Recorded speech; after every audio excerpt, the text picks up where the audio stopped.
Afternoon. Apologize for keeping you all waiting. Got a continuing understanding what Secretary Valentine would come in and out of meetings and be looking at her phone. I totally get it. But I'm not going to look at my phone. I do apologize for being late.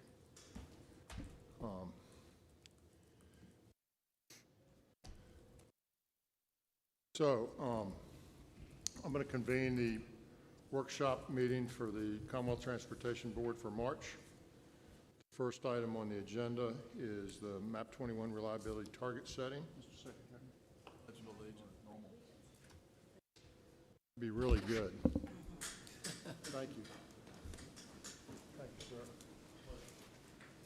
I pledge allegiance to the flag of the United States of America and to the republic for which it stands, one nation under God, indivisible, with liberty and justice for all.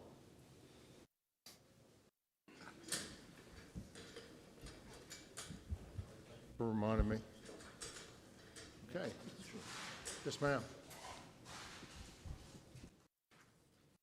Kind of odd to do it midstream. Mr. Secretary, members of the board, good afternoon. I just want to kick off the next presentation. Last month I came and gave you all a lot of information about the federal performance measures and that we have to set targets for 2 and 4 years for many of our measures. So today is a little more detail about one of the specific measures where we've created a model. And this was a measure where the first go round for the first performance period, we only had 2 years of historical data, so something very difficult to start trying to look 2 and 4 years into the future. So now coming back to you today with a little bit more detail, a very thoughtful process that we've been looking at over the last few years. Mena, Lockwood, and Sanita Lahiri from the Traffic Engineering Division will present this information. Thank you. Before you all get started, Mena, this is complicated analysis, okay? These are two smart ladies who've done this analysis. I found it complicated. No, Commissioner Pritch found it complicated. And we've done our best to work with them to get it as clear while still showing you enough detail to give you confidence that it's being done correctly. So I would just encourage you as they go through this process, let's not question them to death. Let's let them sort of get through it, get into it. And then as we have some questions, because if it was me, Carlos, I could ask like 28 questions. So I'm trying to guard. You have a mirror in front of you, right? I think I've lost control. There's a lot of telepathy going on there. Yeah, I can tell. Between members. So, ladies, please proceed. Thank you. Thank you very much, Secretary Miller. So good afternoon. As Margie indicated, Sanhita and I are here today to describe the target setting methodology for the Interstate Travel Time Reliability Measure. We want to answer any questions you have and receive your input. Before we get to that, though, I'm going to start by briefly explaining what the Federal Reliability Performance Measure is, how reliability is determined, and share a visualization which I hope will help convey the meaning of the measure and help with the overall understanding of reliability. The bulk of the presentation will then be spent describing our approach to target setting, and I'll be turning it over to Sanhita for that portion. As a reminder, as Margie mentioned, for the previous performance cycle, which began 4 years ago, we had very little data to work with, and we used a rather simplistic approach to target setting. We were challenged, though, to develop a more robust and more data-driven approach, and we're happy to be here today with a model that answers that request. So after presenting the methods, we'll provide the next step and have time for any questions that you may have. So the assignment from the feds is to establish 2 and 4 year targets for the Interstate Travel Time Reliability Measure. We just finished the first performance cycle, that's 2018 to 2021, and we're beginning our second 4-year performance cycle. 2021 is our baseline year, and targets are required for 2023 and 2025. We have the option to adjust after 2 years. The FHWA will assess whether we have achieved or made significant progress towards targets every 2 years, and if the target's not met, states must report the actions it will take to achieve targets.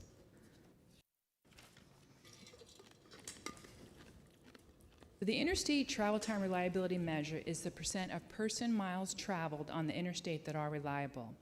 This is simply a summation of all the person miles traveled reliable divided by all the person miles traveled. So how do you decide if a person mile traveled is reliable? You start with an examination of the travel times over the course of the year on each link in the network. If the ratio of 80th percentile travel time divided by the 50th percentile travel time is less than 1.5, that's reliable. So to put this another way, this ratio is a measurement of what percent of time should be added to the normal or the 50th percentile travel time to arrive on time on at least 80% of your trips. So if the ratio is equal to 1.5, that means you're adding 50% additional time to your normal travel time to arrive on time 80% of the time, or 4 out of 5 days.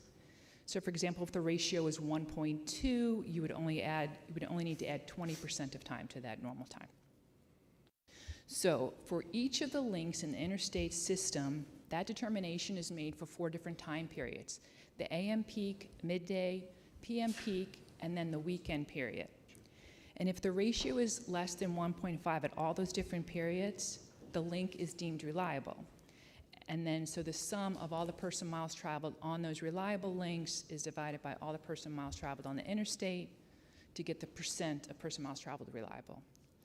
So there are a lot of words on this slide, and it may be hard to relate this to a commuter's actual experience. In my opinion, reliability can be a little bit challenging to appreciate, as it's not as tangible as something like a delay or a very low speed. It's the variation of your trip travel time over a longer period of time. Usually we use a year, and there's many different metrics for how to describe that. So our next slide is a graphic to help explain this a little bit better.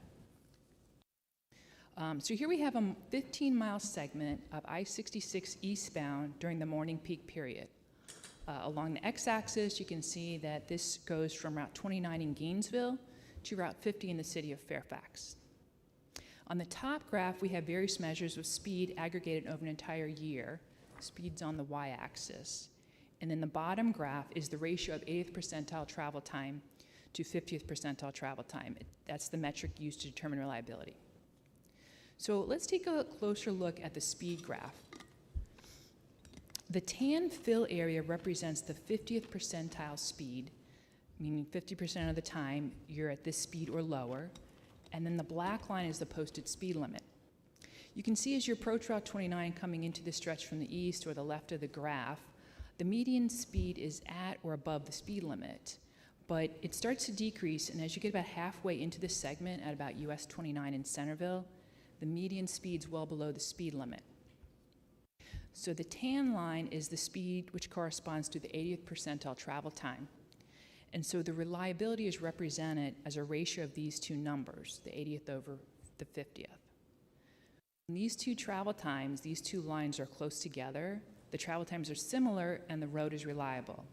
You can see that to the left of the graph, the travel times are fairly close together, and then the bottom graph, it's represented by a low ratio or a good travel time. As the difference in travel times increases, the ratio increases, the road's less reliable, and you can see that as you move to the right of that first segment, the spread between travel times increases, the road is less reliable.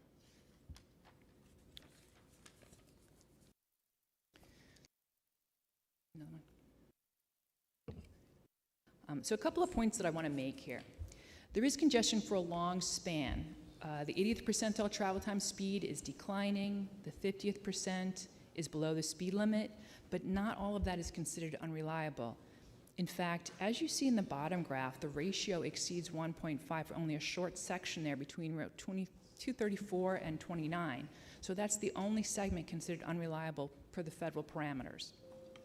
Taking a look at the stretch to the right of the unreliable section, despite having low 80th percentile travel times, this section is still considered reliable because the 50th percentile travel time is also low. So the difference between them is not that large, and we call this reliably congested.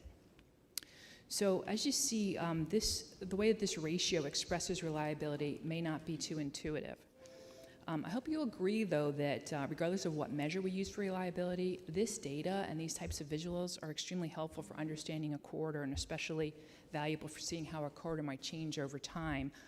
As an example, once the I-66 outside the Beltway project is complete and we have an additional express lane in each direction, we expect to see improved speeds and improved reliability on this segment. So now we'll turn back to the focus of the presentation, which is setting the target for one statewide number, the Interstate Travel Time Reliability Measure, and I'll let Sanhita walk us through that process.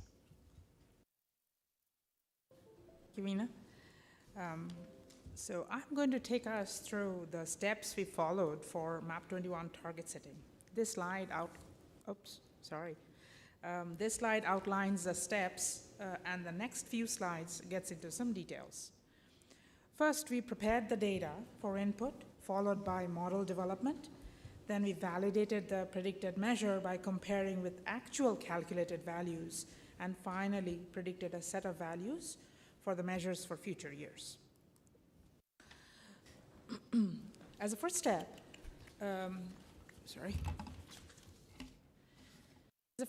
we looked at various influencing factors that may impact the reliability measure. Some influencers, like annual average daily traffic, segment length, are provided by FHWA for calculation, while the other data we actually brought in to see what other factors might influence reliability. Based on the factors and the 4 different time periods, we identified a total of 30 independent variables. To remind, the 4 different time periods are AM, PM, midday, peak hours on the weekday, and the weekend interval. We collected data for all these potential influencers for years 2017 through 2024. Now, as you know, one can have the most sophisticated modeling technique, but if we put in bad data in the model, we can only get inaccurate results. Therefore, to prevent such a situation, we spent time on data cleaning, exploring and organizing the data, and finally preparing the input data for the 30 independent variables that we identified. Okay, so this is a somewhat busy slide as it shows the process flow of the model. I will break it down a bit. So first, what is the purpose of this model? The purpose of this model is to predict that a segment will be reliable or not. That's what the model ultimately will do. The key feature of this solution is machine learning algorithm, which was used to process the prepared data to generate a refined model with the ability to predict if a segment will be reliable or not. And this is something important to note. The developed model will be self-learning. So as new data is ingested periodically, the model will rerun and refine itself based upon the new data. The model will learn and get better and better over time at predicting reliability.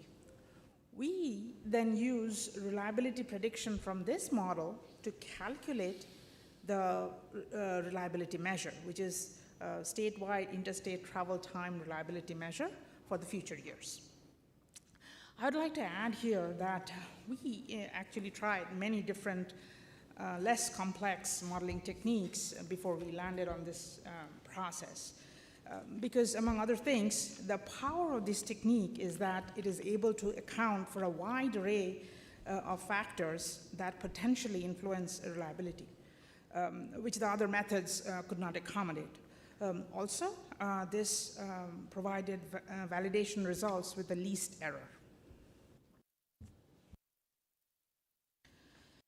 So this slide shows the validation result when we compared the prediction model output for years 2017 through 2020. And we compared that with actual calculated measures for those years. As you can see, the errors are very small. Therefore, we can conclude that this is a good model for us to predict the reliability measure. After we did that, we prepared data for future years. So what we did was we used proposed capacity projects and acceleration, deceleration, extension projects from the 6-year improvement program and projected the increased number of lanes on those segments. And we used that with our projected AADT to predict future volume capacity ratio and crashes. We input the future number of lanes, future volume capacity ratio, and future crashes as input in the model to predict the future conditions. So here is what you see is the final report that results of this predicted measures. Now, the random nature of machine learning enables it to create extensive connections. It also means that values are predicted within a confidence range. So what you see here, this slide, shows the 95th percentile confidence interval, which means we can say with 95% certainty that the actual value will fall between the lower and the upper bounds. The values on the top and bottom gray callouts are the upper and the lower bounds, while the values in the orange box shows the predicted likely interstate travel time reliability measure. As we see, the width is pretty small, which means the prediction expected the prediction is expected to have good accuracy. The target for a year can be chosen within this confidence interval. So that is that confidence interval. For example, the target for interstate travel time reliability measure for Virginia in year 2023 will be within 88.59% and 88%, and likely will be 88.29%. So this wraps our MAP 21 interstate travel time target prediction methodology. We will update the model and return to CTB with the baseline and proposed targets for years 2023 and 2025. Now, while we were working on developing this methodology for MAP 21, we also took a step back to see if and how the MAP 21 interstate travel time reliability measure may be applicable to Virginia. We find that the federal measure to be somewhat limited in how it is calculated and utilized, and not that useful in its current form. Some of the limitations are large time periods, which do not reflect the hourly reliability fluctuations. We know peak periods vary by region, so one set of peak period for the entire state is not really useful. One calendar year does not help to identify seasonal reliability issues like travel during summer versus winter, et cetera. And also for improvement projects that may have limited area of influence may not show up at the statewide level. That is why we are evaluating a few appropriate reliability measures for Virginia that can help provide greater insights. And the good news is the detailed data preparation and modeling effort we already performed for this target setting will greatly help us to refine the measures. And we plan to present on those in the near future. Questions?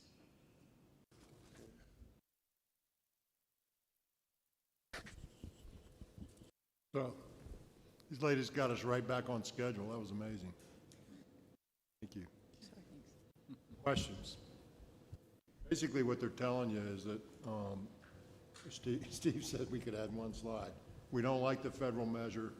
We're making our own. Here it is. Is that accurate? Mr. Chairman, that's very accurate. A single measure for the entire reliability of our interstate facility is not appropriate, and the calculations that are used in this are not appropriate. We had conversations when this first came along with Federal Highways and their headquarters. They said it was very early in the adoption of this, and we would be back. So we didn't stop in our evolution of this in looking at the reliability measures. So that work is continued in the background, but unfortunately, to be able to, I'll just say, put a check in the box to meet the federal requirements, we have to go through this process. And that was the intent of today, to be able to tee you up for what comes back in, how did we arrive at that performance measure later this year, as Sunita and Mena have indicated that we'll be back. But this work on reliability and reliability measures is going to continue by the team. Mr. Chairman, Yes, sir, Mr. Kasperitz. interesting presentation. Question is, can the model predict reliability improvements for non-capacity related operational improvements that we continue to make to our interstates? Very, very good question. Thank you. We started with the capacity improvement because we know that will make an impact because this kind of model has never been done. So as part of our continuing efforts, we will bring in other types of projects to see if those will have an impact or We not. can expect in the future we'll look at operational as well as capacity. Yes. Yes, definitely. And we did include such things as like safety service patrol, but we think there are opportunities to include even more strategies and more detailed methods. Great. Good presentation. Very good information for us. Thank you. Thank you. Mr. Secretary, Ms. Hines?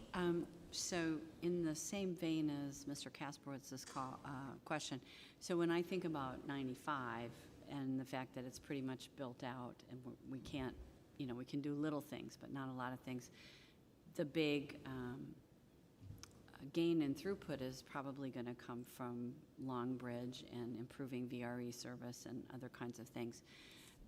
Is there a way that this model will, at the time those things actually come to fruition, can factor that in? Or are we really just looking at what's only happening on the road and not on the corridor? And as you see, the model has the ability to bring in a lot of different independent variables. So it is definitely our intent to bring in these other things to test it out and see how sensitive it is to these other things. That's great. Mr. Secretary, I would suggest that once we have the map of the places that are where the road is unreliable, that becomes something else that we can think about as we make smart scale decisions. I'm especially thinking, I've been saying this about once we get to the high priority buckets as opposed to the district grant buckets, that some of these other metrics might be of interest to the board in making decisions of things that are on the cusp. If one place is highly unreliable, it might allow it to move up a little bit higher in getting funding for a project that's already been submitted into smart scale. Mr. Birch wants to say something, but I think that could be. I'll give you a sort of a counter thought. If I have a road that's not very well utilized and it's highly unreliable, that may not be as important to me as something that's reliably congested all the time. It's reliably bad. So we'll have to weigh that in. Certainly. Right? Yeah, I think context matters and but- volume matters, right? Absolutely. Yeah. But I think it is important because at the end of the day, when you're traveling, if you understand that you're going to hit rush hour and that it's going to be an hour delay, then you start to figure out, you go around it, you go at a different time, you plan for it You go or to whatever. dinner. It's when you don't, it's when you expect it's going to take an hour and it takes 3 hours, that's when you're really, Right. that's when the angst increases, so. Commissioner, you were getting ready to. Mr. Secretary, yes, just one comment to that as well is that I would look to, as the reliability measure evolves, and we aren't there yet, but the opportunity to be able to use that tool as part of the VTrans analyses, and then potentially into smart scale, and then at the end of it, look at how those investments and investment decisions performed in a pre and post environment, similar to what Margie presented last month in looking at the evaluation of did that perform the way it did. So I do envision the reliability measure as it gets up and underway a lot further to have that interactions with those three, two planning documents and then an evaluation tool at the end. Thanks. What else? It's Mr. Tonk. Thank you. I just want to be clear on what map 21 requires us to do. They require us to set a target. Is there a minimum target that the Federal Highway Administration requires? No. So we set the target, but then we can change it every 2 years. Yes, we Evaluate can, and change and we have to show whether we did or didn't meet the target, but the target is ours to set.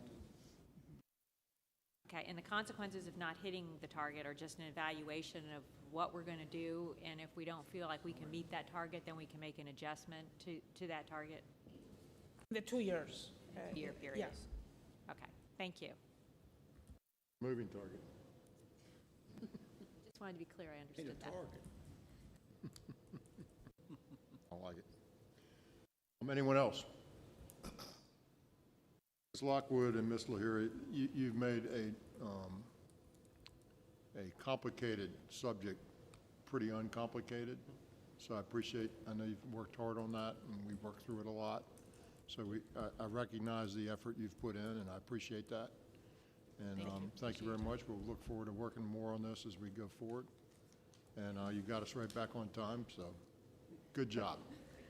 Thank you for your time. Next item on the agenda is item 2, a rail industrial access project. Mr. Todd.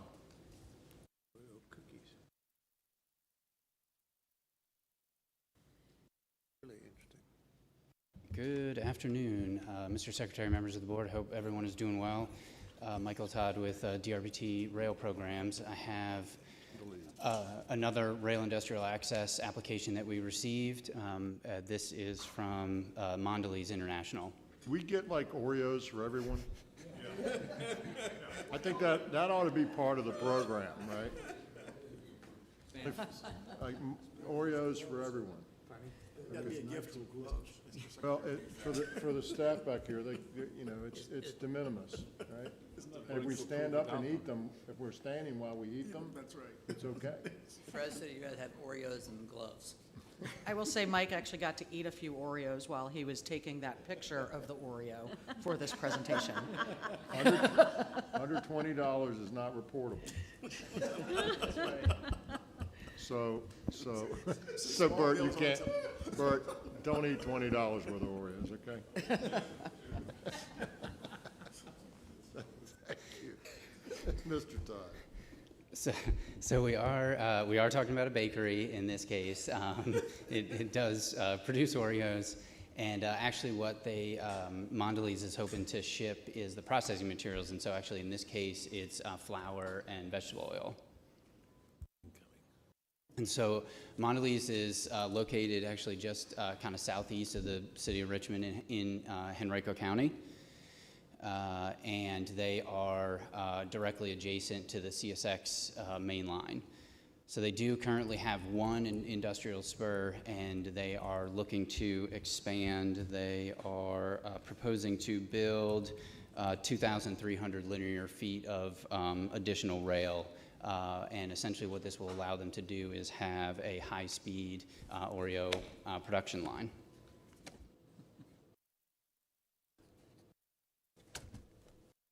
Okay, so looking into the application details themselves, so the total investment, the first thing that we look at is kind of the budget and how it relates to the request that they have made. So they have put in an application for $450,000.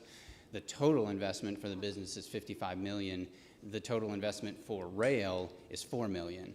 And because the investment is so great compared to the request, they receive the total of 20 points, which is the highest that you can collect in this category. For carloads, they're also proposing quite a few additional carload throughput, so that's an addition of over 1,000 new carloads. So that brings them up to about 1,900 carloads, adding on from the existing carloads that they do today.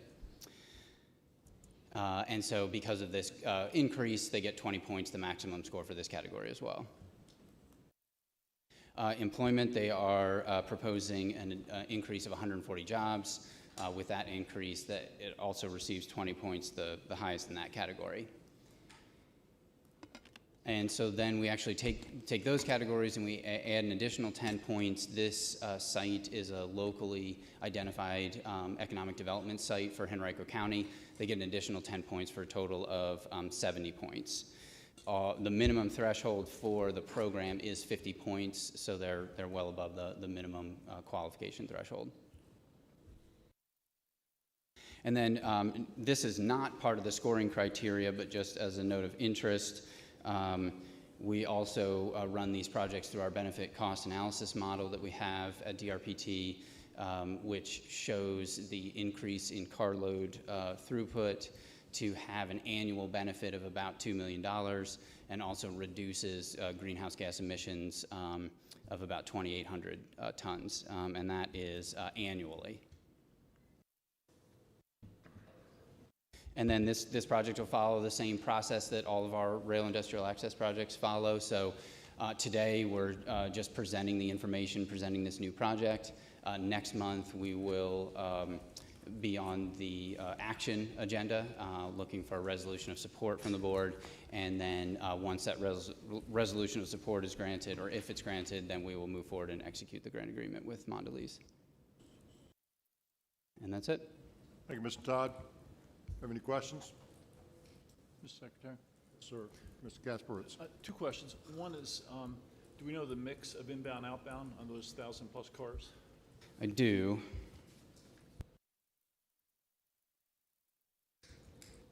50-50. Eventually, it's got to be. So it's about 30%.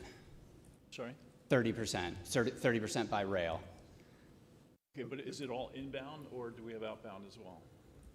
So that's a good point. I don't have the breakdown of percentage by inbound and outbound. I have total. So most of the carloads, the rail carloads, are bringing in processing materials. So it's a high percentage on the inbound with rail and lower on the outbound. Could we ask that question on future applications? It's just helpful to know, because I know in our rail subcommittee we're focused on originating traffic in the Commonwealth, and this would help us kind of keep score with that and understand the benefits. Second question is... Kasparitz, a question. I'm sorry? You're talking about how many rail cars come in Versus how many they're shipping with outbound product. with outbound product, Right, not how rather many than go out. sending an empty back out, which is not an originating load. How many are we producing and putting That's on? what I was clarifying your question, because, I Thank mean, you. obviously, if it comes in, they're not storing them, they go out. So The you're rail car- asking the how rail many car will loaded? go back out. How many go out loaded? That's my question. The second is, so you mentioned roughly 2,000 feet of new track, and the total rail budget being $4 million. Is there more going on here than just adding a siding? That seems So it large is. number. It is multiple. So there's a couple of things that go into it. One, it's not just one. So they have a siding off the main line, and then they have multiple industrial spurs. Oh, they do. Okay. So that's part of it. And then also they need to have kind of the rail cars need to pull up into something for loading and unloading, and so that as well. Thank you. Anyone else? Mr. Todd? Thank you very much. Next item on the agenda is Smart Scale Budget Increase Request for a Nike Park Road extension from Reynolds Drive to US 17. Kim Pryor. Good afternoon, Mr. Secretary, members of the board. Today I'm presenting a proposed smart scale budget increase for Nike Park Road extension in Isle of Wight County and Hampton Roads District. I have Chris Hall, the district engineer from Hampton Roads, with me, and he'll be happy to answer any of your questions should you have any. By way of background, the smart scale policy does require projects that have a significant change in cost or scope to come back to the board. And under certain circumstances, budget increases above the thresholds shown do require board action to approve. Nike Park Road extension was submitted by Isle of Wight County in round 1 of Smart Scale. The total original cost was $11.6 million, and it was fully funded through Smart Scale with district grant funds. The original scope included the construction of a new 2-lane roadway with the multi-use path, as well as the construction of a new intersection at Route 17. The project is VDOT administered. The current estimate is $16.3 million, which represents a $4.6 million shortfall. Advertisement is scheduled for September 2024, and to date, we've spent about $1.1 million. This is just a sketch, a location of the project. At the top left is the connection to the existing Nike Park. Bottom right is the connection to Route 17. So there's several factors contributing to the current shortfall. There was additional preliminary engineering requirements. We had to complete a required location study to identify the alignment, which resulted in significantly different impacts than presented in the application.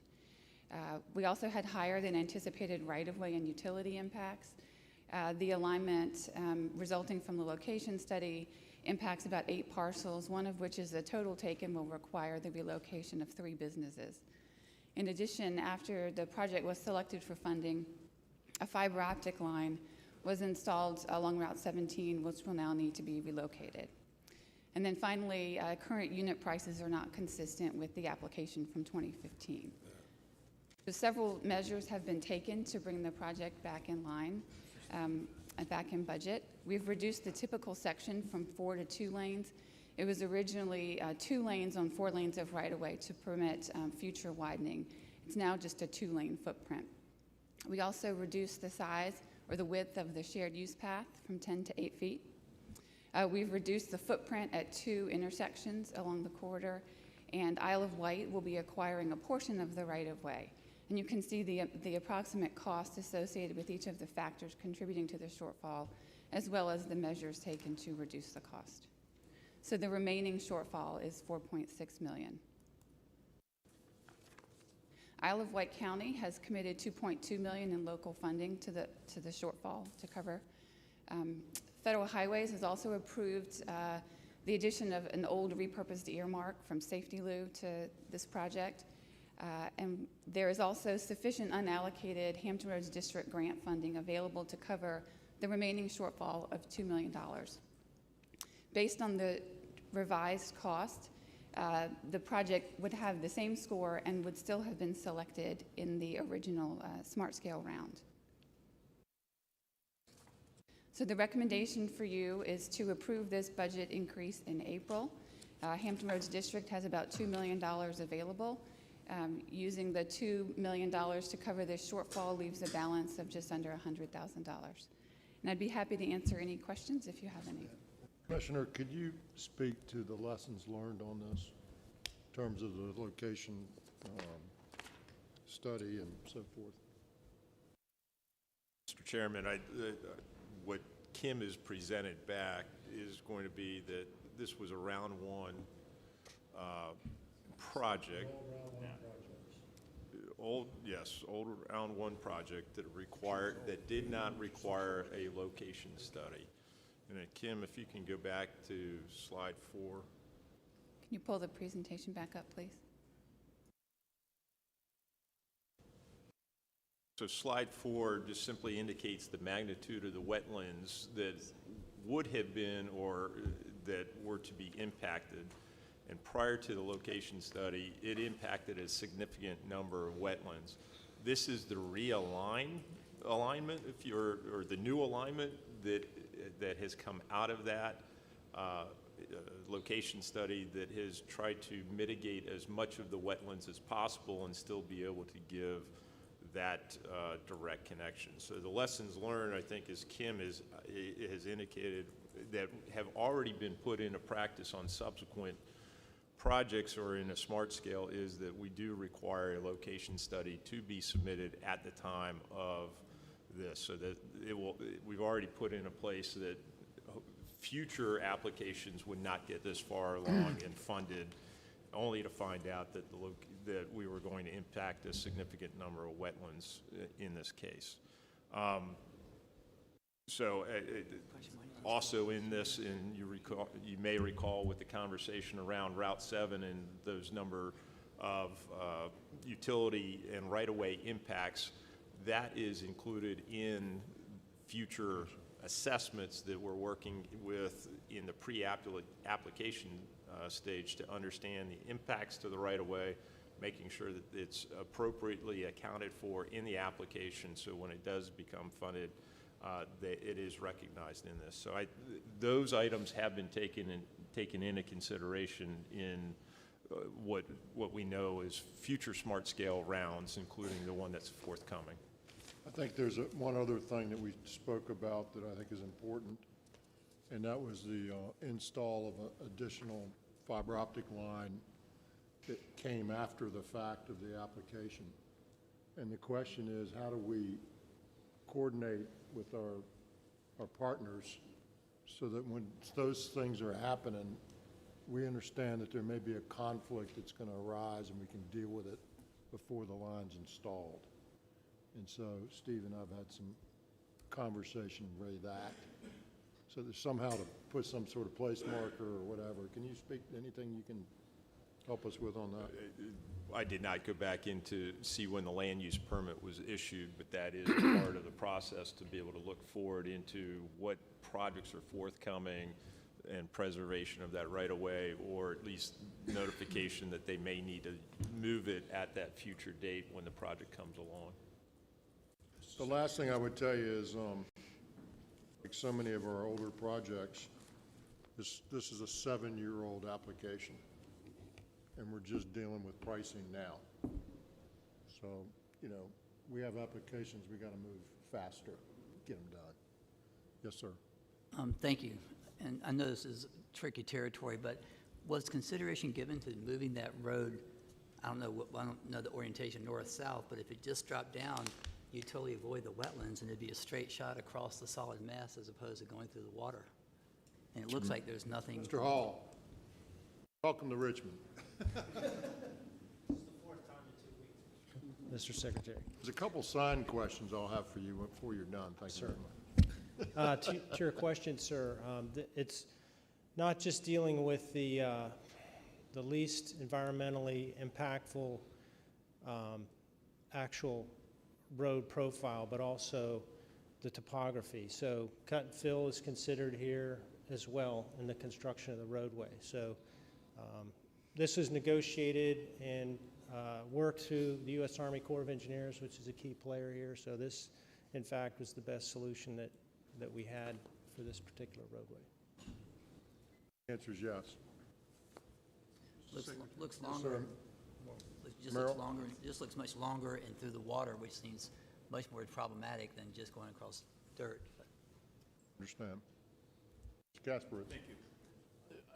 The fiber optic line that requires replacement, Kim, I believe was listed as an additional cost to the project.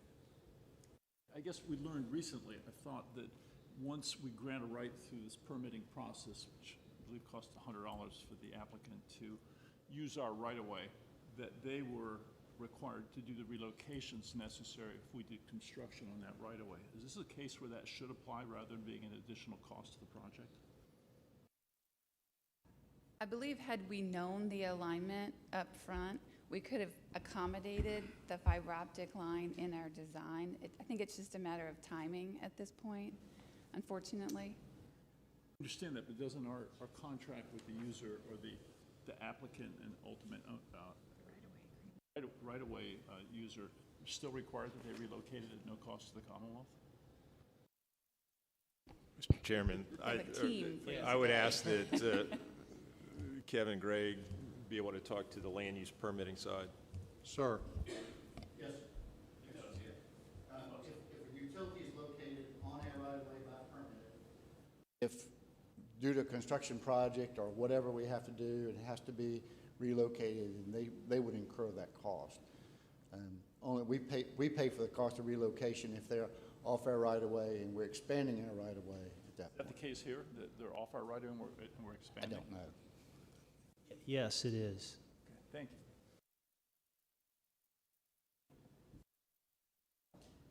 you. Mr. Secretary, Dodson. since the first round, what year was that? 2015? 2015?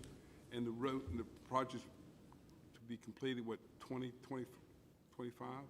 What year? Okay. Going to advertisement in 2024. 24. So it probably won't be finished to what, 26? That's a decade between, so. Also, keep in mind, the application is developed in 2015-16. It wasn't selected for funding until fiscal year 17 and put into the program. So there was a bit of a lag just because of the application cycle. It's still All a that long time. lag, at the end of the day, it doesn't matter what the sort of schedule is. All that lag goes into this unit cost inflation problem and all these other things that happen in between that we have to coordinate with other bodies. And so it just gets harder and harder and harder. Okay. Thank How you. long was the Alaskan Road project? 20 years? 30 years? 2 decades. And Any other questions? Thank you very much.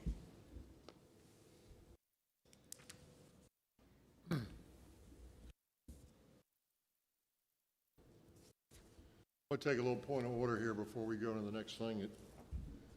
I noticed someone in the audience today, we'd normally call on for some of those legal things, is retired. Are you just bored, Mr. Walton? Are you just, I mean, is it a Hampton Sydney thing? We're gonna have a little, you know? I'm just really pleased to see you, sir. I'm happy to be here. Miss you folks, and I was a little bored, but I'm here to be educated. Well, anytime, you're welcome anytime, sir. It's nice to see you. I hope you're enjoying your retirement. Have them sign up for public comment at some point. We're gonna have to get him some hobbies. Travels. The next item on the agenda is item 4. It's the preliminary 23-28 Commonwealth Transportation Fund 6-year financial plan. Ms. Farmer. Good afternoon. Afternoon, Mr. How are you? Secretary. I'm fine. How are you today? Just wonderful, thank you. Good. I'm here today to, Sorry, Laura. it's fine. Before we get started, let me tell you that I told you before that we weren't going to take presentations late, and this was a late presentation. So I apologize to you for that. We will not be acting on this presentation next month, and we'll have a number of months to sort of digest it. We didn't want you to have less time versus more time, so we made an exception. But I've tried to be clear with the staff to get things, particularly when they're actionable and we need to be thoughtful about them, to get them here timely so you'll have a chance to read them. But Ms. Farmer and the rest of us have been drinking from somewhat of a fire hose for the last couple months, so just please give us your forbearance there, and we'll endeavor not to have that occur again. Thank you. Thank you, Mr. Secretary. This presentation is really the kickoff to the 6-year program development. In January, I gave you a primer on the 23 through 28 program and what we knew about state and federal revenue early in the General Assembly session, and with our first look at the federal infrastructure bill and its implications. And so there is no related action item in April. Our plan is to come to you with draft budget and program based on these assumptions for your consideration, which leads into your public hearings over that next month as you get feedback from the public on the proposed program, and later adoption in June. With that in mind, I'd like to talk to you a little bit about what's happened since January and what we've reflected. During the General Assembly session, we received a mid-session update that reflected $129 million in additional state revenue in the current fiscal year. That's made up of $121 million of retail sales and use taxes and just under $8 million of additional recordation taxes. Both of these items and that total of $129 million have been incorporated into programming fiscal year 23. It also reflects the impact of legislative actions that are pending in the 2022 session. I had hoped that when they adjourned on Saturday, business would be done, but we still have a couple items pending, including the budget. There's a piece of legislation that affects transportation that we've built into assumptions since December related to repealing the state share of the grocery tax. We've assumed the most conservative action being considered by the General Assembly. One house has it effective July 1st, and the other January 1st. And so for financial assumptions, we've assumed July 1st, and we can be pleasantly surprised if they choose January, and we'd be able to build in an additional $65 million worth of revenue for the delayed implementation, if that is the case. In terms of other revenue, we've updated our I-81 assumptions just based on the bond sale we completed last summer and other updates as we work through the financial model to deliver those projects. In terms of GARVEE assumptions, we have removed future planned sales, and I'm going to get a little more into that detail in the next couple of slides as a recommendation. In terms of federal revenue, we've updated it to reflect any new information we've gotten from IIJA and the Federal Highway Administration. That includes some detailed work that they provided to us on the electric vehicle program and funding for Virginia. I would also note that we're continuing federal growth from 23 forward as provided in the new bill. It's program-specific growth, so we've assumed that the two programs that are funded by general fund from the feds will not continue after IIJA just for a conservative approach. They would be the bridge program, the 5 years worth of bridge funding, and the electric vehicle program, which is also 5 years. The other programs have varying growth rates, mostly around 2%. The highest is 2.2% year over year. This table just simply reflects the mid-session update in terms of the last time you saw this version. We've reflected that $129 million in 22 to demonstrate the state revenue being projected in the most current assumptions.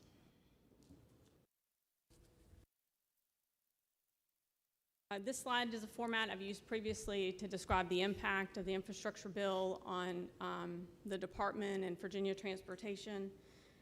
The change since January is our recommendation is to soft match our federal funds, which simply means that we'll be obligating these funds at 100% federal participation rates and not provide state match. What that means is the state dollars are freed up to provide for our more flexible use through construction distribution. The electric vehicles in that first year in 23 reflects a reduction from what we had previously presented. It reflects the Federal Highways Administrative takedown as well as monies allocated to the Joint Office of Energy and Transportation to truly kick off electric vehicles and that program at the federal level. And so that reduction applied through all the states. And so Virginia saw a reduction from what we were previously using from our AASHTO tables and assumptions that were coming out of the legislation. And so just like we do with all federal assumptions, we carry adjustments into subsequent years and balance it that way because we're always acting on a budget before the feds do. And so this is just the natural progression of federal revenue estimating. Secretary, Mr. Brown. can I ask a question about that soft match? I Yes, thought sir. I understood it, and it's kind of rolled around in my head, and I want to make sure. Are we saying that we're going to put the dollars in the same buckets that they would exist in under our state programs, but we're going to, you and Ms. Pryor go back into the behind the curtain, and you guys figure out what meets the more strict criteria of the federal programs, and then what dollars are then more flexible that we can apply from the state pools to other initiatives. And so it won't be necessary for us to distinguish as to which pile we're pulling from. Is that what you're saying? In terms of the construction distribution, the state of good repair, smart scale categories, interstate, and safety money, yes. Behind the scenes in the program, what we do is identify projects that are most likely to be able to use the federal dollars and program them there. So those unique decisions we don't bring to you. You allocate funds to projects. In terms of soft match, or they're also called toll credits, where investments in infrastructure in Virginia that are on what would otherwise be federally eligible routes, other people are making those investments. So our P3 partners are building a tunnel or building 22 miles of interstate caliber roadway in Northern Virginia. We get the credit for that capital investment, and we apply that to federal highway and they say, we appreciate that investment, and according to your calculation, you have so many toll credits, and we use those funds to obligate money at 100% participation versus the required 80 or 90% depending on the route. And so in most cases, all federal programs require state match, right? And so with the toll credits that we have available to us and all of that investment that's happened, we are allowed to obligate at 100% participating and use our state dollars for something else. So basically, Carlos, we're taking the P3 money, we're getting credit for it as if we're spending our own money, and we have a bunch of credits. So we take the flexible dollars and we spend them somewhere else, and we get better bang for our buck. But it's all giving us credit for the investments that the P3 partners are making. Another way of saying it is trust Ms. Farmer and Ms. Pryor. And we have an abundance, of those credits. Yes, sir, we do. We have a large abundance of credits. Do those investments. So that's great news, because we get to use them. That's matched at 100, or is that matched at 80? You said 80. I'm sorry, I didn't hear you. The match you said was 80 or 100%? So usually, if I believe it's an interstate route, it's 90%, otherwise it's 80. So the Protect program and the carbon reduction program, just to isolate those two, in the previous assumptions we provided to you, those amounts were slightly higher because we were applying state match to the flexible portions of those. And our recommendation is, rather than state match those, we will deploy soft match, where we're just obligating the projects at 100% federal reimbursable rather than 80 or 90.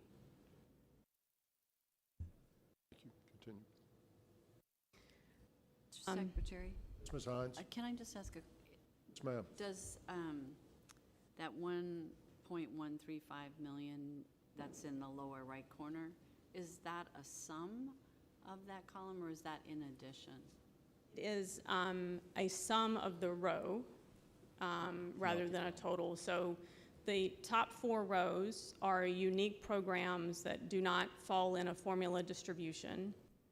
We're doing very unique things. Many of them require a plan before we can move forward with projects that protect carbon reduction and electric vehicles and bridge as well, right? And so those 4 categories, we have a plan. They do not flow to a formula.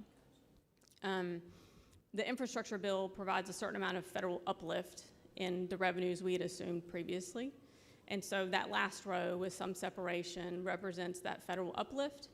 And it also represents a small amount of federal funding that we've released due to taking the GARVEEs out for future debt service. And so each one of those annual amounts is just more money for the distribution to the construction. Okay, great, thank you.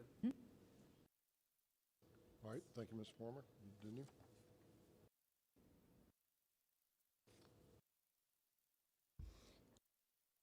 In terms of GARVEEs, we've talked a little bit about this previously, and we've gone back to take a look at it further. And just to give some history about the GARVEE program, when it was authorized in 2011, our construction program funding that was distributed for formula distribution, back when we had an old formula, interstate, primary, secondary, and urban, averaged around $550 million each year. At that time, GARVEEs were programmed discretionarily.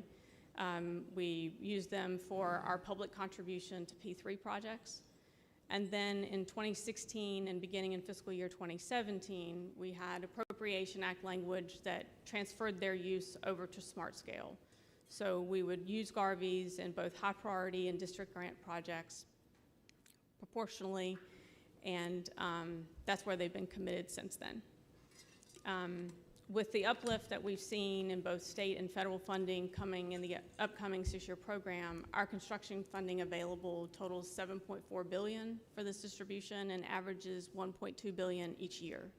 And so we have a significant increase in construction funding available since the time they were authorized. And so given that significant increase, we don't feel that it's prudent to use this debt financing on an ongoing basis, and would like to pull them out, reassess going forward, and take a look at things. But for this program, our recommendation is to remove the GARVEEs.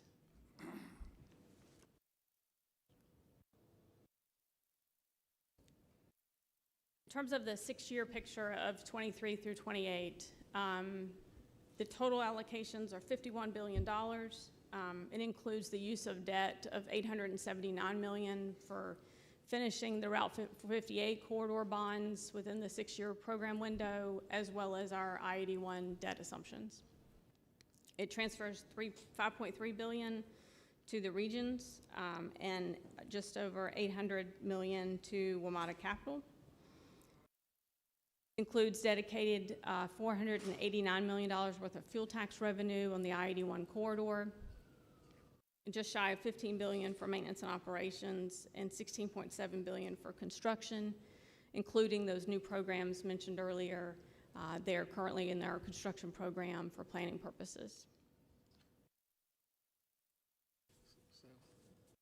This slide provides the six-year financial plan estimated revenues and their differences over previous assumptions. As you can see from the top row, there's minimal change in the state revenue when we compare the previous six-year picture to this version. The prior year funding on the second row with a reduction of $344 million represents the PTF that you all put to work in December, and we allocated all of it in fiscal year 22, which is no longer in the six-year window. Most of the change in the local and regional revenues is the drop of 1 year of construction activity on the bridge tunnel project and the associated funding we get from HR TAC for that effort. In terms of debt, we had first year a significant amount of I-81 debt programmed in 22, as well as Route 58, and those drop out of the six-year picture to represent the reduction, as well as the removal of the GARVEE bonds from the picture, a sizable decrease in debt over the six-year window, with a total reduction from the previous assumptions of $2.5 billion, most of which represent a significant amount of one-time money in 22 that I just went through, and the removal of the GARVEEs in the out years. Again, Mr. Secretary. Mr. Brown. So I'm just translating this. The six-year plan, we always talk about it's a six-year plan. It's really a six-year forecast, right? Because it's going to roll. And so the decisions we make about dropping something out, like GARVEEs now, could be modified 2 years from now when there's a decision that we want to make another significant investment on another corridor that we've not today identified. So really what you're telling us is that based on what we know today, this is how we think we ought to most fiscally responsibly manage what we have in the pipeline, but we're not foreclosing putting the GARVEEs back in if there's a project that may happen in my district that we haven't talked about yet that might be able to leverage those GARVEE bonds. That'd be accurate. Okay, that's what I wanted to know. So GARVEE authorization is revolving in nature, so as we pay off the par value additional up to $1.2 billion is the continuing authorization. So we definitely can consider adding them back in the future. Remember, GARVEEs right now are restricted to this process by legislation. So they're not as flexible as they could otherwise be.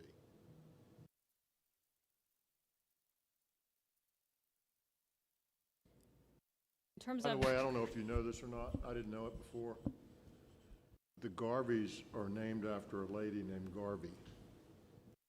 And she was at the AASHTO conference. She's sort of an icon in the industry, obviously, but I didn't know that. Her name is Jane GARVEE. I think she spells it with a Y, not two E's, but that's who they're named after, which is pretty interesting. Thank you. Sorry, Ms. Farmer. This slide provides a six-year picture of allocations that match back to the revenue totals on the previous slide. The reduced anticipated debt service on the first row just represents changes in anticipated debt service commitments. Some of our CPR bonds are falling off. Our GARVEE program is reaching the first year of GARVEEs we sold in 2012. I believe in this window we're getting to the 15-year payoff of that first tranche, but also just the changing assumptions to the GARVEE program overall. This update reflects the CPI growth changes for both VDOT and city street payments for the growth and maintenance.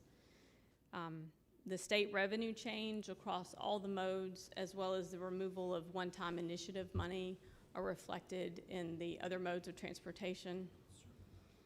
Construction, you see a significant decrease, some of which I've already covered, but those single years of debt financing that were built in fiscal year 22 are not reflected in this 6-year window. There was also a significant amount of one-time money in construction in 22. You might remember we had CRISA money from the height of the pandemic under the Trump administration that was added to 22 in the initiative funding. You also had the PTF action we took in December, and we also lose 1 year of tunnel construction in the 6-year window as it moves forward. So those are the largest significant changes in construction. Just a couple of reminders from our January update. The General Assembly did not, in the amendments that we saw, did not modify the language that the previous administration had put forward to advance revenue sharing projects that were previously awarded during the COVID action in December of 2020. And so those funds were out in 25 and 26. Our recommendation is to move those forward in 22 through 24. And so if that holds in the final budget, we'll begin to reallocate those funds in the program update coming up in June. And so you'll see that reflected. And then the upcoming revenue sharing applications you're considering will be staged for funding in the years 3 and 4 of the program coming up, which is also years 25 and 26, not to confuse things. The new federal programs, as I mentioned earlier, continue with modest growth over the period. And we have full implementation of the construction program across those categories. Just another reminder that our maintenance program, our CPI for fiscal year 22 into 23 is 4.2%. That's a little bit higher than it has been in recent years, of course, and the remaining years average 2.1%. We don't actively revisit this. We update it once a year for the program assumptions. I think that's really important. So did you hear what she said? So the out years show inflation at 2%. Anybody think that's true? So Hard to say. it's absolutely not fully predictable. If you'd like to meet me out back afterwards, we'll have a side bet on it. And I'll bet above 2. You can take 2 and below. You wonder the impact on the GARVEE bond decision. Yeah, so I mean, times are changing. You know, we've got some pretty substantial changes in the economic outlook here, and you know, I don't know that anybody's. I hope it's 2, Mr. Kasperitz. I hope it's 2, but You know, you raise a question, Mr. Secretary, that might lend one to say, shouldn't you load up on debt now at 2 and keep your cash? Right. Because you expect rates to go up and you want to arbitrage that. Now, that might be what a business person might think, right? Is that this is the time to leverage, not the time to leave. well, I know they can be linked, but I wasn't speaking about rates. I was speaking about inflation. Well, but We can have, you know, not inextricably linked, right? Directly impactful. that's true. I had the same thought and same Yeah. concern Yeah. with the GARVEE bonds. Legitimate question. Right, which is where my questions about the GARVEE bonds were kind of was driven from. Ms. Farmer. We're irritated Mr. Williams, he's looking at his watch. Use it to our limit now. I would think if we take a vote on the board, we'd want to get as much debt at 2% now as we could. That's what I would do. Load it up. That's an interesting construct. Non-governmental approach then. I don't think we're voting. Just saying. Right. And Ms. Farmer? The only additional comment I'll add is that issuing the debt means we're ready to put it to work. and the state revenue that we've seen from my vantage point, I would like the breather to make sure that the department can deliver and we don't face arbitrage issues with the GARVEEs themselves, to make sure the projects are ready. Let me say that, you know, I've had a lot of discussions with a lot of people involved in this, contractors and others, and one of the goals of my time here is to make sure that we spend this uplift, which is substantial, talking 30-some%, 35% uplift, make sure we spend that wisely. And one of the fallacies, or one of the, I shouldn't say fallacies, but one of the issues with smart scale, for example, just to pick a piece of it, we don't judge our projects against a bar. We judge them against each other. If you have 20 projects and they're all crummy projects, whatever that means, you select the projects that you've got the cash for, right? And they get rated against each other. So it's the best crummy project. And when you have too much money chasing too few projects, then you start funding crummy projects. And that's not what we want to do, right? So it's not an absolute scoring system, it's a relative scoring system. And with the uplift in general, my concern is that we have capacity both at the contractor level and at the VDOT level to manage that process, and that we do it well. Because it's great to have lots of money, but if you don't spend it wisely, it's really pretty bad. And so I worry more about that, frankly, than I worry about getting money in when it's cheap, because we've got a fair amount of cash, right? A fair amount of change. The other limitation of our smart scale system, however, is that we are, in that competition, you're also resource constrained. And so there are times that smaller projects that have a relative benefit that may be significant don't necessarily have the broader societal communal benefit, don't score well because you're resource constrained. So one question that, in the sense that if you only have $800 million and you have a project that's going to cost $200 million in a district because it's it's an important corridor, that project may not score because it's a $200 million project, even though the benefits could be tremendous, right? You can think about Route 1 in Northern Virginia, just to pick on Northern Virginia, is a very obvious answer, right, or example. So the project doesn't get done because the pool of dollars in the district aren't large enough to do it. And in a situation where you have, I mean, that's one of the things I've thought about with regard to flowing all of the existing federal dollars through the existing programs, is you're not taking advantage of the fact that you do have this newfound resource that's a one-time resource that you could use to say, what are the 4 or 5 things around the state that are really, really important? Let's do those with this one-time money outside of the traditional smart scale constraints, because otherwise you won't get them done, right? I mean, that's the other opportunity here that one can think about. It's complicated, and I don't know that the code allows us to do that, but that would have been the opportunity, is to say, let's identify the 4 or 5 things that have been on the list in each district that can't get done under smart scale because they're just too expensive, and we never get enough money, and do those with this one-time pool. I think that, Mr. Brown, your point, I'll address on sort of a bigger level, larger level, which is, I think it's appropriate that we spend some time analyzing and looking at. I know Mr. Kasprowitz wanted to change some scoring metrics, but it's time to look at smart scale. We're certainly getting some encouragement from others to do so, and say, where are we? And is it working the way we want to? And how do we refine it? And if that takes legislative change, what would we recommend? And so I think it's appropriate that we're going to be doing that in the next amount of time.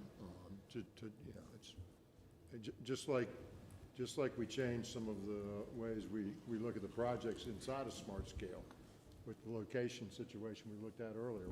We're iterating, we're getting better. And so I agree with you that it's probably an appropriate time to start looking at some of that, and we'll do that.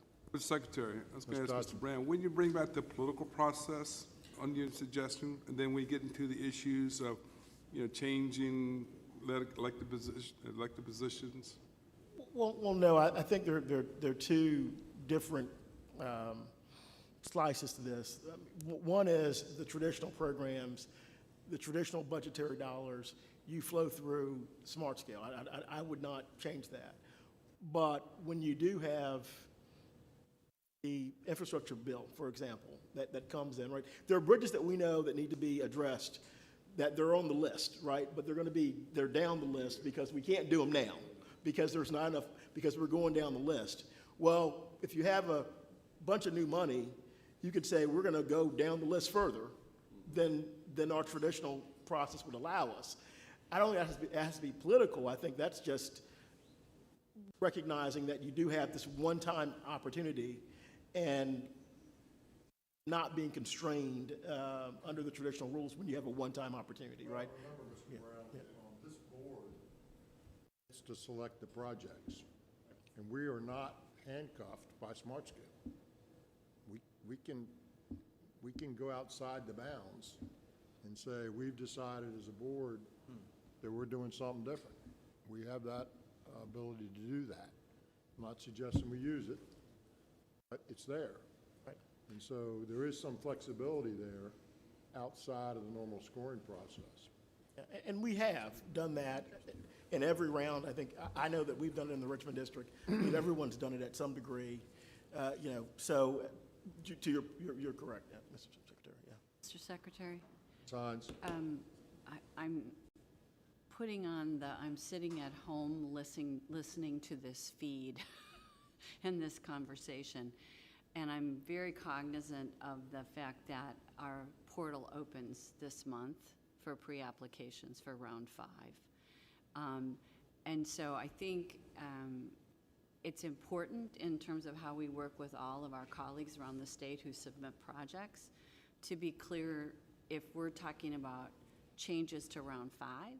Oh, ma'am. Okay, thank you. I just wanted to make sure, because otherwise the ripple was going to be fast and furious. What we might decide, Ms. Hines, to my earlier point, is that we may hold some money back.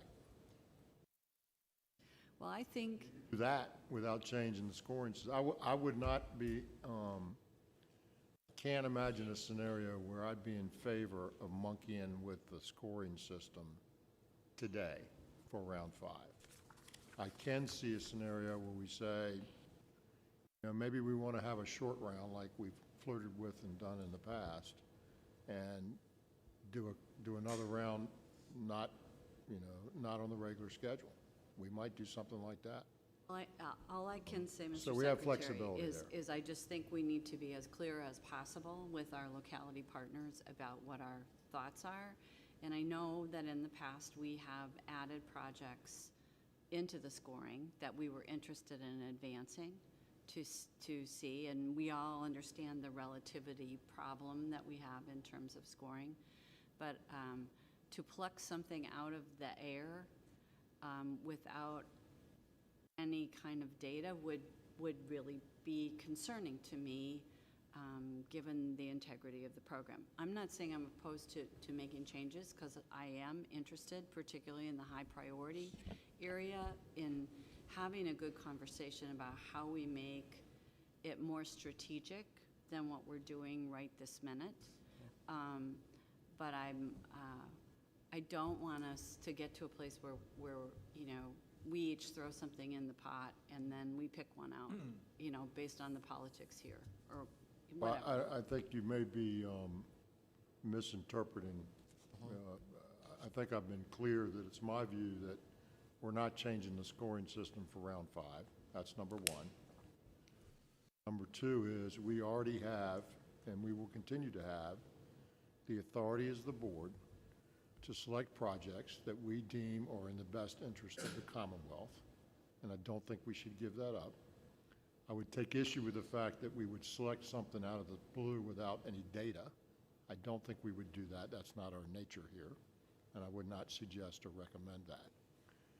If we looked at something and we thought it was in the best interest of the Commonwealth to do as a board, then it's within our authority to do that, and it would be appropriate to do so. I'm not suggesting there is or there isn't. I'm just talking about what our bounds are. And we've done some of that before, right? We've moved some things around a little bit in other rounds. So that I'm just speaking to what our authority is under the statute to be able to do. But I wouldn't either endorse nor would I participate in just sort of willy-nilly getting back to political, you give me my project, I'll give you yours, and it really doesn't matter what it looks like. I'm not in favor of that. Mr. Secretary, I really appreciate those clarifications. Thank you very much. Scott's looking, Mr. Casperis is looking Well, at it's me. just the best interest of the Commonwealth, if we're talking about spending additional funds. I mean, that could incorporate kind of a wide range of issues that we don't really have a script for at this point. So, I mean, we're dealing with some interesting considerations right now. And, Additional, I'm not following well, the you say additional funds make comment. allocations based on the best interest of the Commonwealth. What I'm saying is we have an amount of smart scale money, right? And we have a scoring system. Understand all that. Okay. I was just actually tying your comment to Carlos's comment. So, yes. So, pretty clear on the smart scale side of it, but if we're talking about a one-time approach to distribution of funds for major projects, as has been suggested, the best interest of the Commonwealth is going to be a broad and engaged topic that we're going to have to. Well, just to, if I may clarify, what I was suggesting is that you still go through a score, and you, Mr. Secretary, described it as a short process. But I guess what I'm saying is that, for example, our jurisdictions have 10 projects they can submit, right? And everybody's figured out the gaming system that there are certain roundabouts score well, right? So you can get a roundabout done for $14 million, and it'll score, and you'll get done. But if you have a $200 million project or $400 million project, you don't submit that because you know it's not going to get scored, even though it may be the biggest thing you got in your district. Depends on what the contribution is. Right, maybe for a high priority or something like that, yeah, exactly. Chairman, I would suggest we have one other piece of flexibility that may or may not be an appropriate time to exercise it, but they wrote the legislation for us to develop a smart scale system. We developed it here. It's all really policy.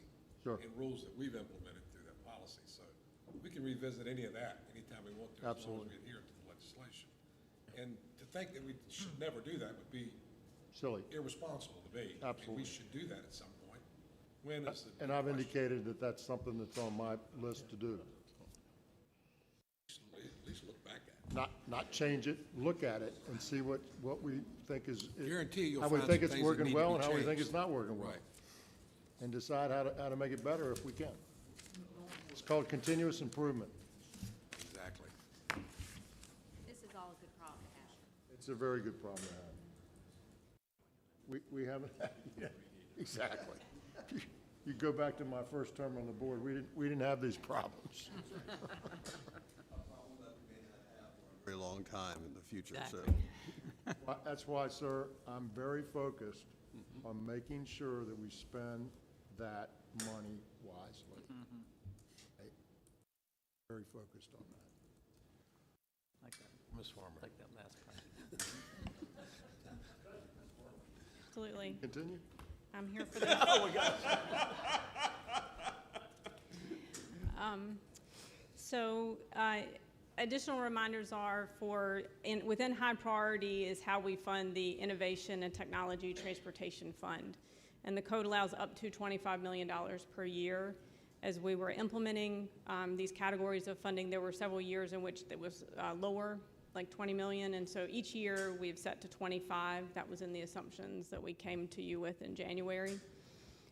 The same applies to unpaved roads. So in district grant program, after the district determinations are made, we also look at their share of unpaved roads according to the code description of where we need to make those investments, and then those unpaved roads funds are deducted. Each year, that funding is also set at $25 million now. In terms of administrative programs, while we watch the remaining actions of the General Assembly for the upcoming special session, we've incorporated the impacts of a 5% pay raise in both '23 and '24 as the most conservative planning options. I believe the House had an option of a 4% raise with 1% bonuses, and so a 5% raise has a longer-term impact on us. So if they opt for something smaller, that will save administrative money in the long run, but we're moving forward with the most conservative option for planning purposes. You may remember descriptions of the JLARC report in the fall, where our recommendation and budget bill language was to do an evaluation of the city streets, their conditions similar to the comprehensive review that the department undertook in the last couple of years. And so we've provided $5 million in planning money to begin the investment in that evaluation, and the report is due December 1st of 2023. So we have just over a year and a half to finish that effort. So the next couple of slides walk through the resulting allocations for our construction program distributions. In each program available, starting with SGR, there is more money available in '23 than in '24. This is due to either an omnibus investment that we continued in '23 as a one-time infusion as we fully implemented these formulas. It also reflects the additional state money I described earlier in the slide deck of uplift in the current year being programmed in '23. And so the budgeted allocations here are slightly larger in '23 as opposed to '24. As you see here in SGR in the outer years in '27 and '28, it's simply that the inflationary assumptions are offset by the anticipated revenue growth. And so you see some slight reductions in funding available in those 2 years across the board. In each category, there's a difference between June 2021. That's important because we've touched the budget twice this current fiscal year and the program in January, but none of those dollars were really put to work with the exception of the bridge allocations you made in January as we moved that program forward. And so it's important that you note the differences between the previous full program update that will be represented in what you're considering over the next couple of months. So with that primer, these allocations are the expected funds available for stated good repair and the differences from the prior full program update that you made in the previous years. So the uplift over the 6 years is almost $970 million. In terms of funds available for Smart Scale, this table is broken into both high priority and district grant. District grant is significantly higher because it contains that supplemental fuel tax in all of the districts and localities in which there is not a regional authority or I-81 passes through. And so those funds are directly allocated to the districts, and they provide additional money for district grant program in each year. And this provides the differences from the prior assumptions. So you see the small reduction in '23 from previous assumptions. Most of these are smaller, obviously, because GARVEE is removed from this table for comparison. The totals also include the $25 million for each of those program areas I described earlier, the ITTF money, as well as unpaved roads. 2028 is highlighted here. This represents really your first year of round 5. So based on our current assumptions, just over $600 million from that year would be available for round 5. If you assume previous assumptions and adding fiscal year 29 to that, you could essentially double that number as a gauge for what we're looking at now. Obviously, we'll have revenue updates and additional information between now and next January when we determine what's available for round 5, but it just gives you a picture. In terms of the Interstate Operations and Enhancement Program, or IOEP, I'd just like to highlight the dedicated funding available from I-81. This is the fuel tax estimate less the debt service assumptions for the debt to advance those projects, as well as planned reserves. The second row is a share of the interstate program that's dedicated to NVTA. We provide that in direct payments to the authority. And the remainder of the slide provides the program allocations for each of the interstate areas. And then the bottom provides a difference in total across those interstates and the change year to year. In terms of safety, there's a significant difference between 23 and 24 because we had a $25 million omnibus investment planned for 23 that continues. And so that's the reason for the drop into 24. Otherwise, these are the formula shares of safety funding. In terms of next steps, we're monitoring recent developments at the federal level. In the last week or so, they are moving forward with an appropriations bill. There are some earmarks in that bill that we're taking into consideration that likely wouldn't make the draft, but perhaps the final if we make a determination that VDOT or one of our partners will need those funds reflected in the program. We're also looking at cost estimates for the implementation of VTrans strategic actions. Those are due to come back to you, I believe, in May of this year. We're waiting on a special session to be scheduled, and we'll know what the budget implications are to the department and the Secretariat as a whole. And we'll have the draft budget and 6-year program recommendations for your April board meeting. Be happy to take any questions. Mr. Secretary. Mr. Dodson. Mr. Farmer, real quick. Now, is 1/2 of 1% is consideration in relation to the sales tax reduction on grocery that would go to transportation? Is that what the General Assembly? So 1/2 of 1%? I think so, yes, sir. The annual value for us when fully implemented is $130 million loss. Oh, so it's $130 million if it becomes effective July 1st and $65 million. That's correct, if it's January yes. 1st. I'm sorry, I didn't understand your question. Thanks. Yep. Thank you, Secretary. Which makes it, in this environment, I mean, money's money, right? But in this environment, look at the increases that we're dealing with, which are substantially larger than what you're talking about there. True that. Other questions? Nice job, Ms. Farmer. Thank you. Thank you.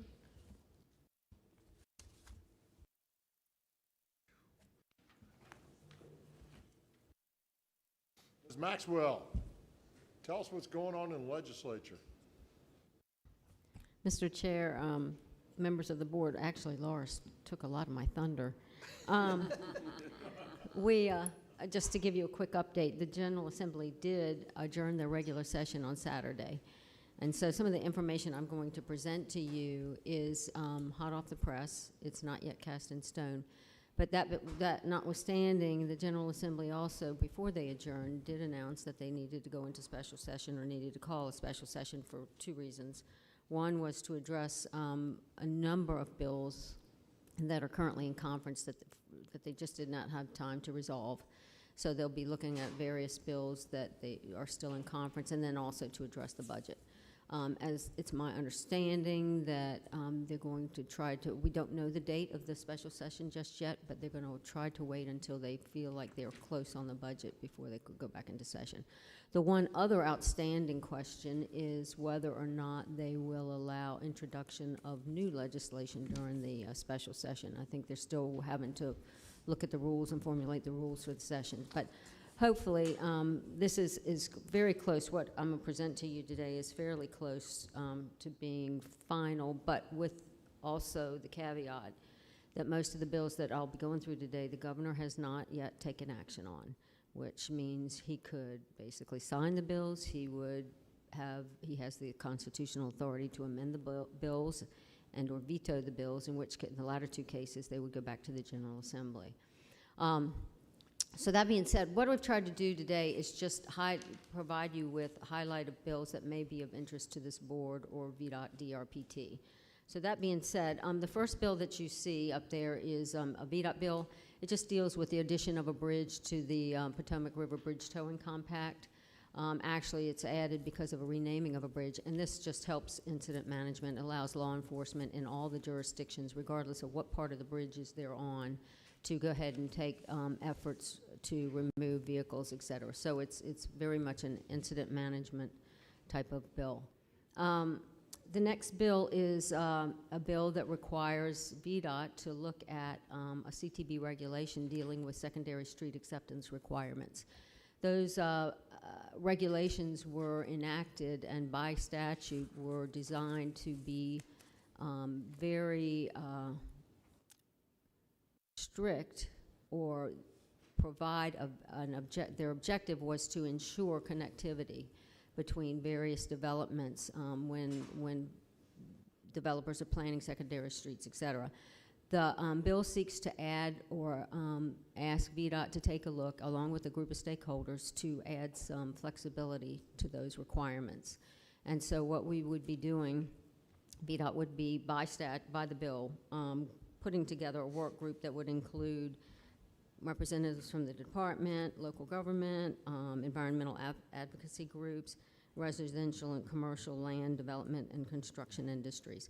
So that group will be getting together, they will be making recommendations, and they have to present to this board those recommendations for amendment to the regs by, or no later than June 1, 2023. So you will see recommendations coming from that group at some point. The next, let's see if I can do this. The next, Director Mitchell, did you want to go, did DRP2 want to go over their bills, or you want me to wait and bring this back at the end? I can do it either way. If you want to kind of continue to go through yours, I'm happy to comment on some of the plans. I'll come back. The next set of bills that you'll see are three bills, SB 9, SB 666, and SB 694. They're eminent domain bills, and they have the potential of great significant impacts on the agency, on projects that VDOT performs, as well as localities.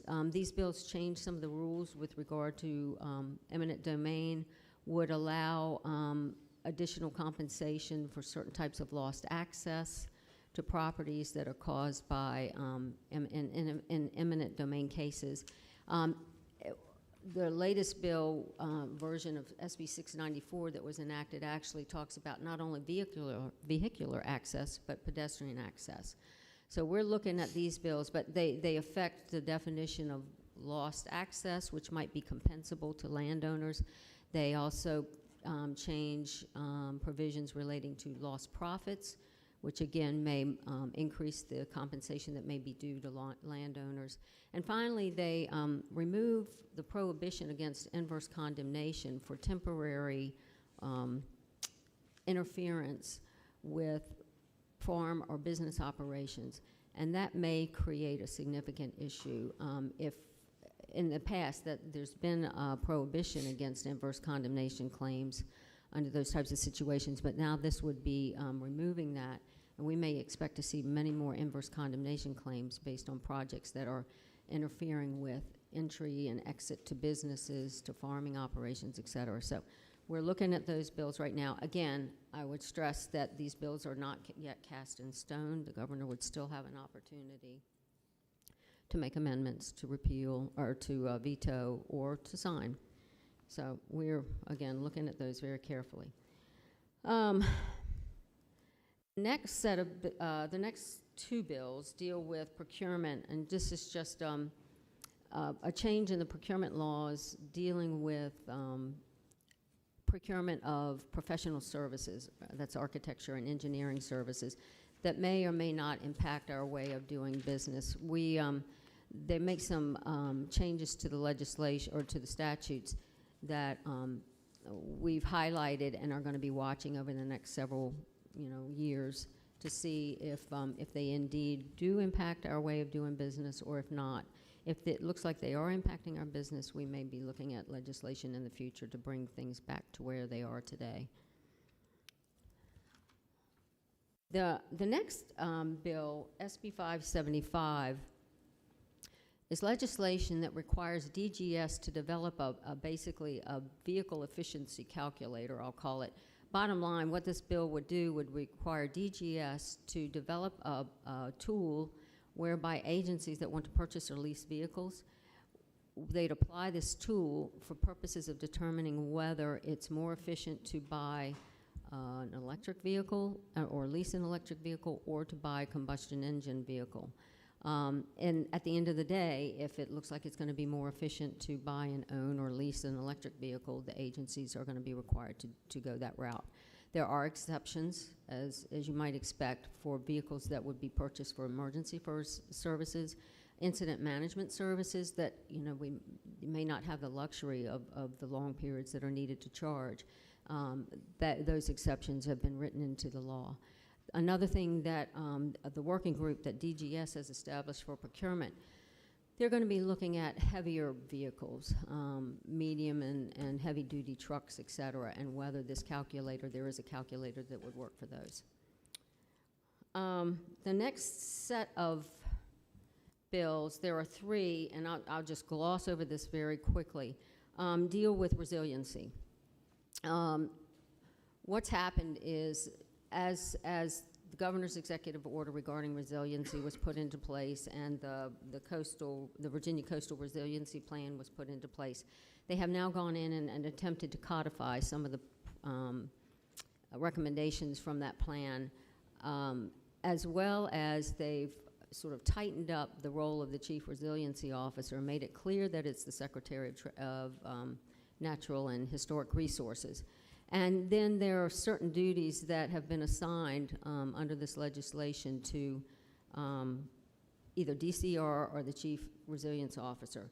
For instance, DCR is supposed to, by December 31st of 2022, update the Virginia Coastal Resiliency Plan.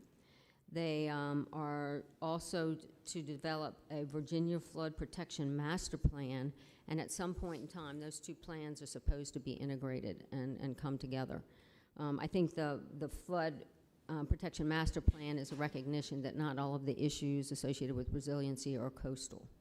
And so the third thing that's of note is the Chief Resilience Officer is also supposed to report every other year to the General Assembly and Governor on the state of affairs with regard to resiliency and resiliency planning. And of what's the most significance, I think, to this board and VDOT is that that plan or that report is to evaluate flood protection for critical human and natural infrastructure and the risks to, among other things, transportation and critical transportation infrastructure. There was a whole list of other types of infrastructure or programs that might, that are going to be subject to that report. Finally, the last thing is the Chief Resiliency Officer is also supposed to be standing up a technical advisory committee that will be having input on these plans, and explicitly assigned or designated for that committee would be the Commissioner of Highways as well as the Director of Research Council. So that's the resiliency bills. There is, for years, for those of you that have been on this board, I'm not sure if you've ever been made aware, but there have been efforts over the years to allow VDOT incident response vehicles to display flashing red lights. And there has, those bills have been somewhat controversial. Well, this year there has been movement on that. There is the General Assembly, at least at this point, has passed legislation that would allow VDOT to display those lights as secondary lights basically in the grill. That means we're not going to be able to have the lights on the top, but nevertheless. The other thing is when operating, using those lights are the allowances that we have for operating are going to be somewhat limited. In other words, we're not going to have authority to run through run red lights. We're not going to have authority to speed, but at least the thought is if we are at least displaying those lights, folks may have a tendency, or motorists may have a tendency to move over or move aside. The next bill, the next two bills on tax, Laura has basically covered those. These are the sales tax exemptions for food and hygiene, so I'm not going to go over those. The next set of bills you're going to see bills listed, and for the most part, these bills have failed or been carried over. But what's significant about them is, as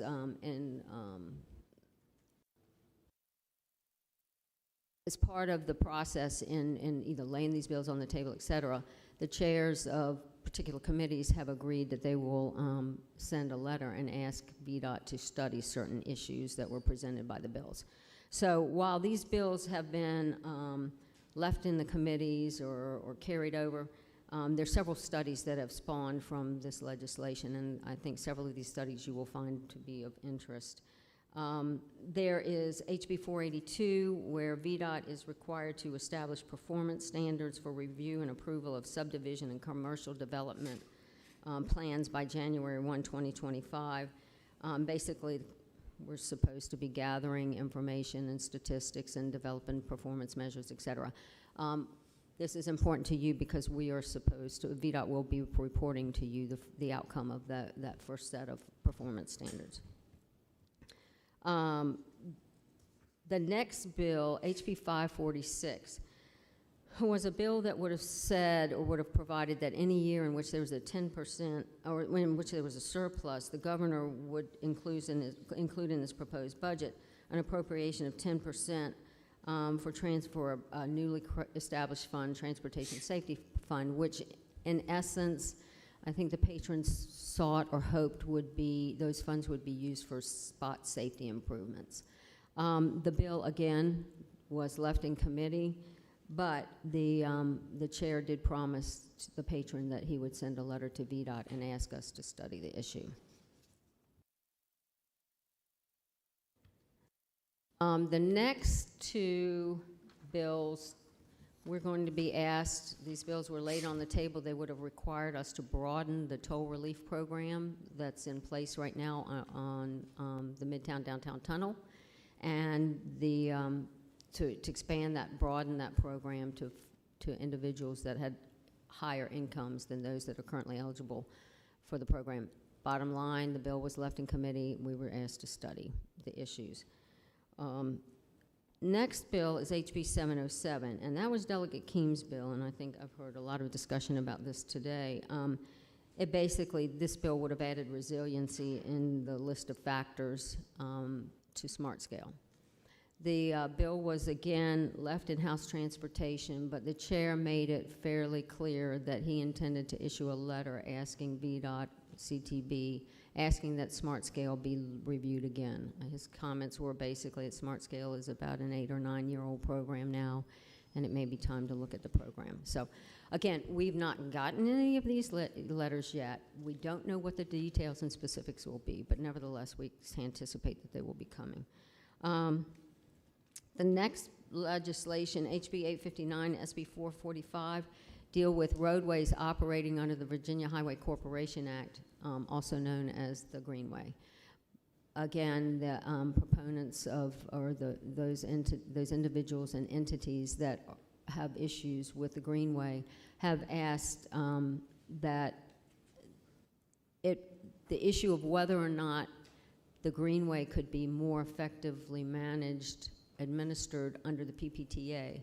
That's what the legislation would have done, ask VDOT to look at that, the commissioner to look at that and see if the public would benefit from that approach. And rather than actually keep the legislation in place, again, they've left the legislation in committee or continued the legislation, which means it's not yet gone, but in the meantime, they've asked us to study those issues. Ms. Maxwell. Sir. The administration has spent some time with the folks at the Dulles Greenway as well as the county officials and so forth. And what we pledged to them to do was to see if there's some resolution that they both could be happy with and the Commonwealth could be happy with over the next year. So regardless of what letter we get or what letter we don't get from the General Assembly, that's our intention.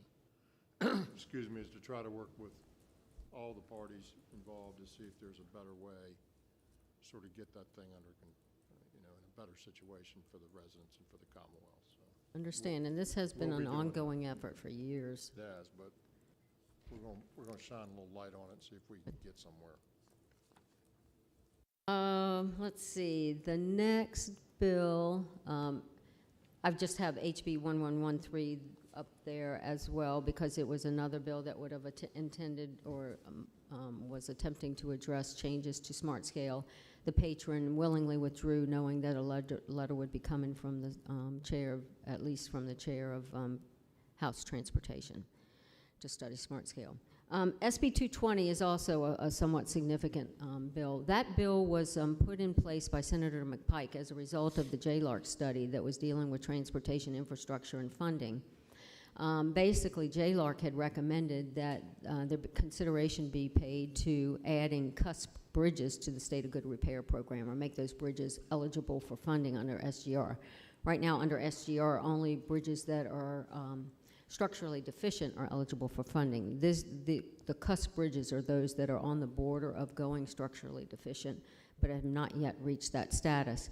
And again, because there were some other issues associated, and a more global look might have been needed for this legislation, the patron of the bill agreed to ask that his bill be carried over, and the Secretary has issued a letter promising or committing to an examination of the SGR program in the interim.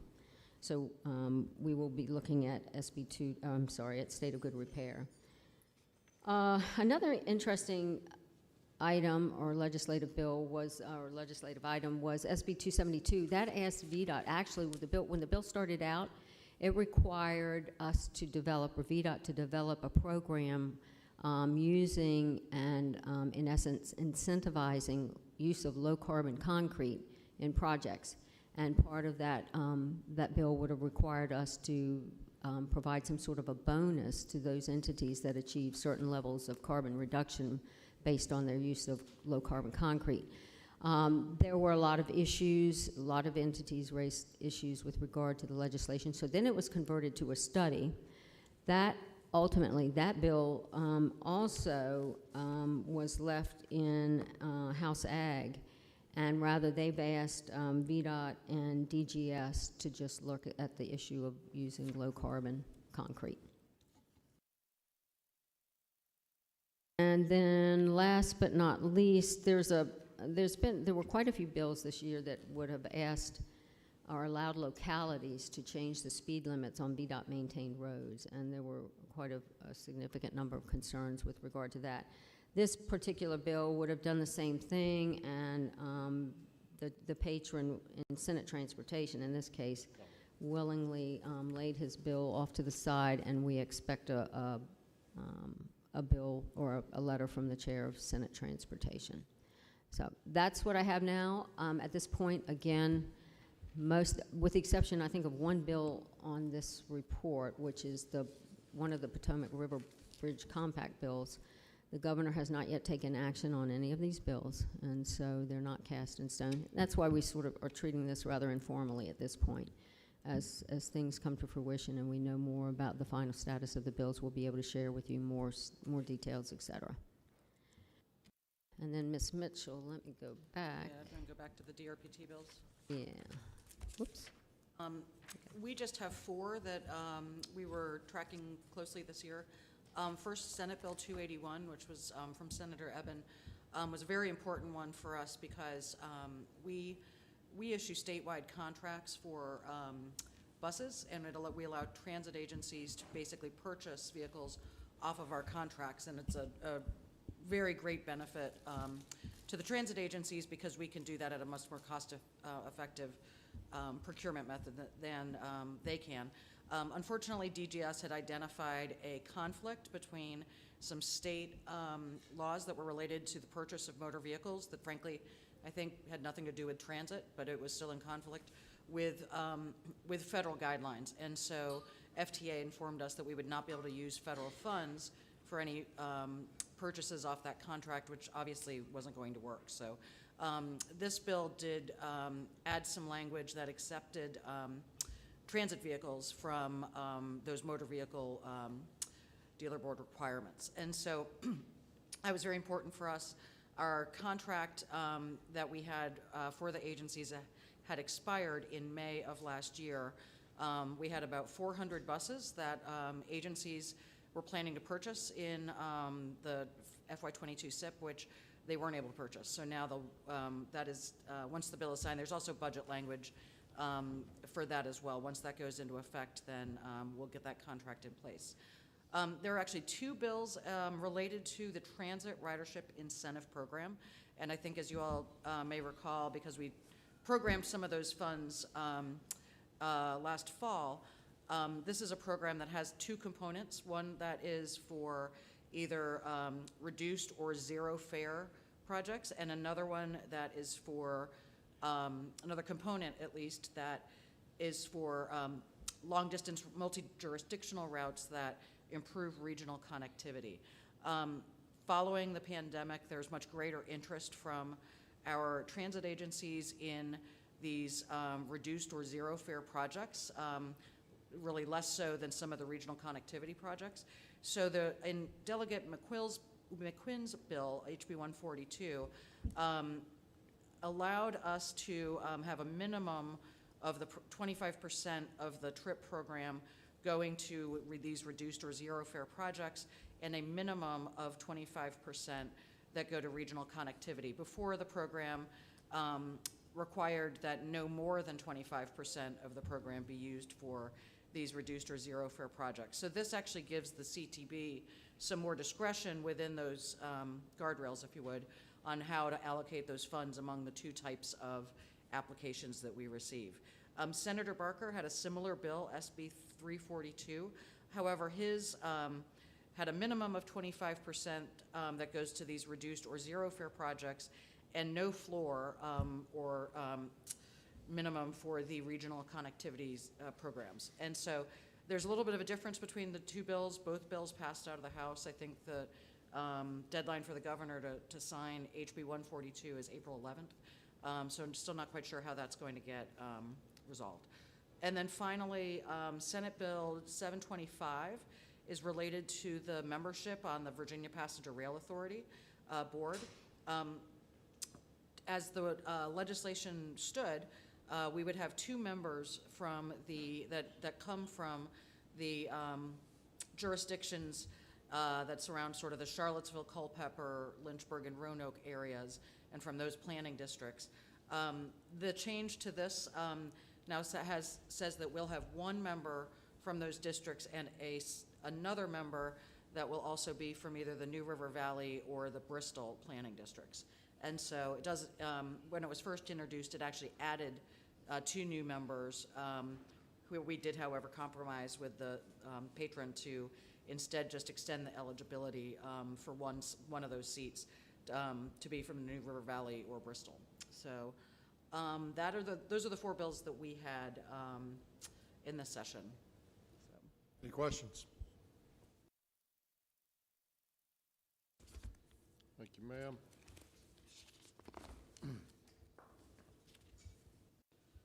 Before we get into the next, or as we get into the next agenda item, Jennifer Mitchell's more comprehensive report from DRPT. I know we're all aware that this is Jennifer's last meeting with us, and it's obviously sort of bittersweet. Jennifer's been with this agency for 8 years, has done an incredible amount of good work over that period of time.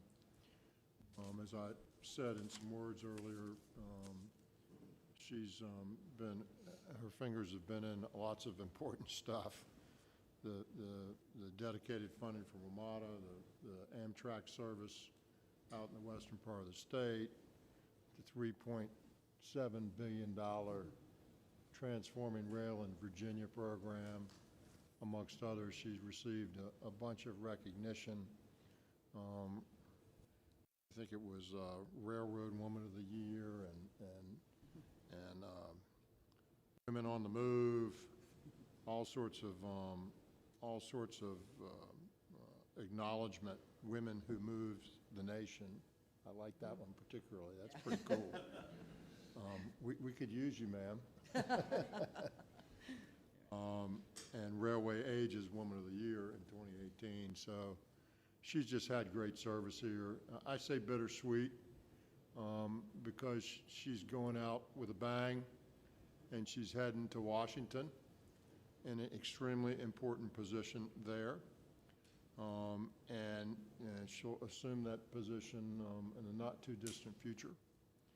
And I'm going to let you tell everybody a little bit about that, perhaps. It's sort of like I remember when some others of us have left and gone to Washington. I think of Tiffia particularly. You know, it's nice to have friends who know us and that we know them in Washington. And we really look forward to continuing to partner and work with you and support you as you help us be as good as we can be.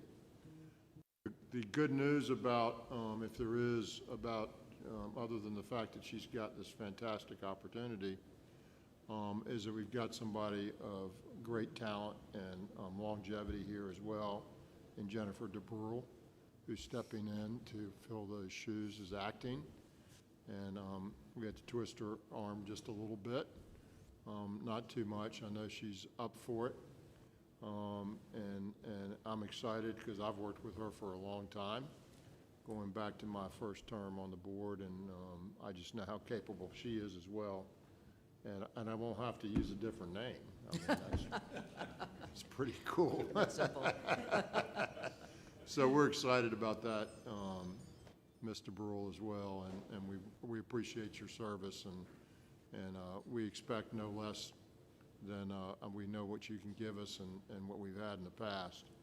But Jennifer, why don't you tell us a little bit about your new job, because it's pretty darn exciting. Sure, I'm very excited. I will be joining the Federal Railroad Administration as the Deputy Administrator, and so the number 2 position in the agency. I'm very excited about, as you know, there's a lot of funding that's been allocated through the bipartisan infrastructure law, and one of the things that they've asked me to focus on is implementation of that bill. There's actually $66 billion in rail funding that will be flowing through the agency. And so I am really excited to join the team. I'll be doing a lot of other things as well, and but it's an exciting time to be there, exciting time to be part of the administration, and so I'm looking forward to it. So, but I won't be going far. I'm planning to stay in Richmond, at least to try to stay in Richmond, and just sort of go back and forth to DC. So I will still be around. My wife and I plan on having her over for dinner and drinks soon, talking about the $66 billion. Yeah. She needs to get from Richmond to DC, right? Rail, fast rail. Just make sure the dinner's before she takes the job. Yeah. Because otherwise it gets real complicated. He's always going to be on time. I was going to say. We'll get lots of calls, right? And I just want to second what the Secretary said. I'm thrilled that Jen DeBrule will be stepping into this role as well. She's a very capable leader. She's really shown a lot of leadership in the department since she's been there, and I'm couldn't be happier that she's going to be taking on this role as well. So it's great for the agency. So It's great to see people move and improve their situation and get new opportunities. So that's always good news, and for both of you and for us. So we really look forward to it. So Jennifer, if you will give us the rest of your report, please. I have a couple other updates. Just first of all, we announced yesterday, we launched what's called our Rediscover Your Ride campaign, which is, as I think I may have announced in previous meetings, we actually have competed for and won some federal funds from the Federal Transit Administration to help agencies rebuild ridership after the pandemic. And so this is a program that will be having advertising and TV spots and media ads around the state to help, again, encourage people to return to transit safely. A couple other announcements. On March 4th, HRT received notice from USDOT, that's Hampton Roads Transit, that they were awarded $52 million in additional funding from the American Rescue Plan, that's operating assistance. In addition to that, WMATA also received an additional $120 million in American Rescue Act funds. So those are, in both cases, be critical to helping to plug some budget gaps for those agencies. And then finally, on March 21st, DRPT and VPRA will be having a joint industry day in which we're inviting members from our contracting community, consulting and engineering community to join the agencies virtually to learn some more about upcoming projects. And so hope to have good participation from our industry partners for that as well. And that concludes my remarks. Well done, ma'am. Thank you. Thank you. Let's give her a round of applause. Thank you. And since Marty Williams has generously offered to have the going away party at his house, just let us know when it is, Marty, and we're going to be there.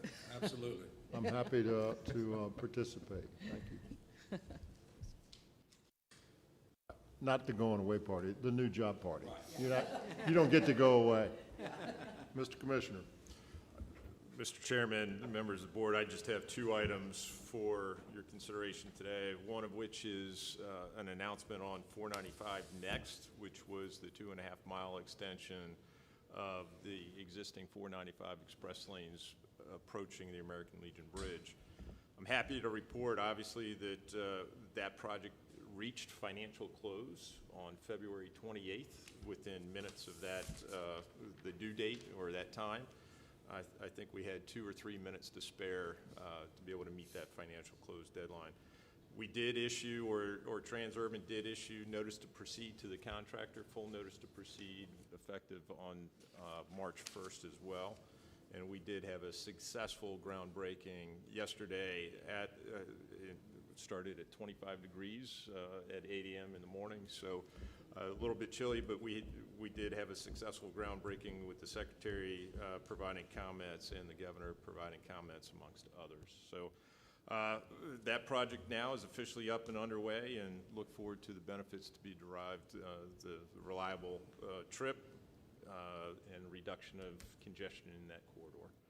And then finally, I do have an update concerning the after-action review of the snow report. We were hoping to have it this week, but due to the ongoing coordination between the three agencies, the Virginia State Police, the Department of Transportation, and the Department of Emergency Management, we're still working through comments, going through that, and I would anticipate getting that report by the end of the month. We have had a very active winter weather, so those people that were engaged in reviewing the report and providing comments have been not only engaged in the winter weather, but also support of the ongoing activities with the trucker convoy and supporting those initiatives. So operations comes first, but we are engaged to be able to deliver that report, hopefully by the end of the month. But it's just taken a little bit more time than what we anticipated from the coordination and collaboration efforts. Sir. Will you send that to us before the meeting next time then, the report? I hope to have that report issued and out to the public in general at the same time. Yes. Not a lot to report other than we've been incredibly busy. I told you last time about snow, and this time it's more about trucks and convoys, which has taken a fair amount of time out of the day. We've been very successful in working with those folks. We're very focused on them being able to express their First Amendment rights, which we did. We welcomed them to do that. We helped them to make sure our roads were safe and that there were no blockages. And I think, by all accounts, we had a very good outcome there. So I think our stance was a good stance to take, as opposed to trying to drive them away somehow or another. That was not our stance at all. We even had one incident we sort of laughed about where 6 or 7 trucks got on 395 headed into the district by mistake. And they pulled up behind a state trooper and said, we sort of came the wrong way. Can you help us get out of here and get back to where we belong? And we did. So that was sort of the nature of the exercise, and it turned out very well. So hats off to our governor who led that lean in and welcome these folks, just make sure they're safe and make sure everybody else is safe and they keep moving. And that's what we did. So also attended the AASHTO conference, which was interesting. Up in DC and took some of our deputies up there, so I learned some stuff. Met Jane GARVEE, as I alluded to earlier. But I'm continuing to learn, and I appreciate y'all's helping me do that. We've got a great staff and a great team, and I'm just proud to be part of it, but I certainly don't know everything, and nor will I when I leave, but I hope to continue to improve as your secretary, and I'm interested in hearing from everybody. To that end, I hear from lots of folks, and it's been drinking from the fire hose, as you can imagine, but it's been fun and it's been good. I will say on the IIJA thing, Deputy DC is very engaged in that. She was selected to be the Commonwealth's representative across all the secretariats. So she's not only working in transportation, but anything else that is coming out of that bill, which was a great honor, frankly, for us to be selected to do that for her particularly. And so we're very engaged in that to try to make sure we get as much money to Virginia, more than our fair share, as we like to say, to the betterment of our citizens. And so we've got lots of work to do. We sort of alluded to some of that earlier today. Smart scale, money, you know, da-da-da-da-da-da-da. We got lots of work to do. But we're in a great place, and we're blessed. We can get the legislature to finish up their job and get their budget finalized and sort of really know where we are. We'll be in a better shape, and hopefully that'll happen in the not-too-distant future. So I think what I'm going to do is, I want to take a quick break, or you want to keep moving? Quick break.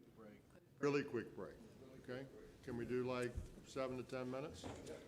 7 to 10 minutes. Thank you.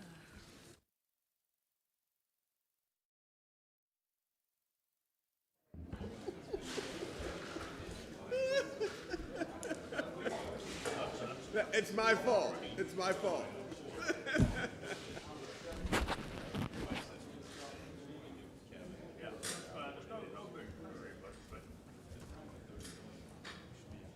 The Harry Bird Highway, okay. Why don't they, what are they gonna name, look at my hotel window, it's got Bird Avenue down on the, did you see it?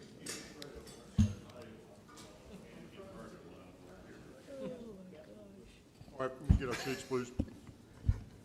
I'll call this action item, the action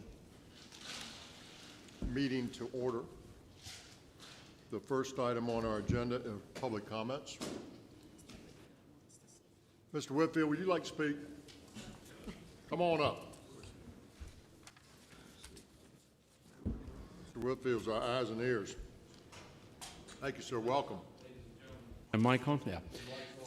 Thank you, Commissioners, and first, Jennifer Mitchell, good luck in your new career. And I just wish we could have gotten to a point where some of the issues I raised with you, I'm going to certainly ask Jennifer DeBrule to follow up on why we don't have Amtrak in Springfield. I first asked you in February 2018, and to me in Fairfax County, if you want people to ride the rail corridor, then we need better access for people who live in Fairfax, Loudoun, and Western Prince William. And I don't know what it takes, but sometimes out of studies come ideas, for me anyway. And there was a study that happened last year from Senator Sorovel of expanding rail from Springfield down to Quantico, I guess it was. And the cost of that study came out at like $27 billion.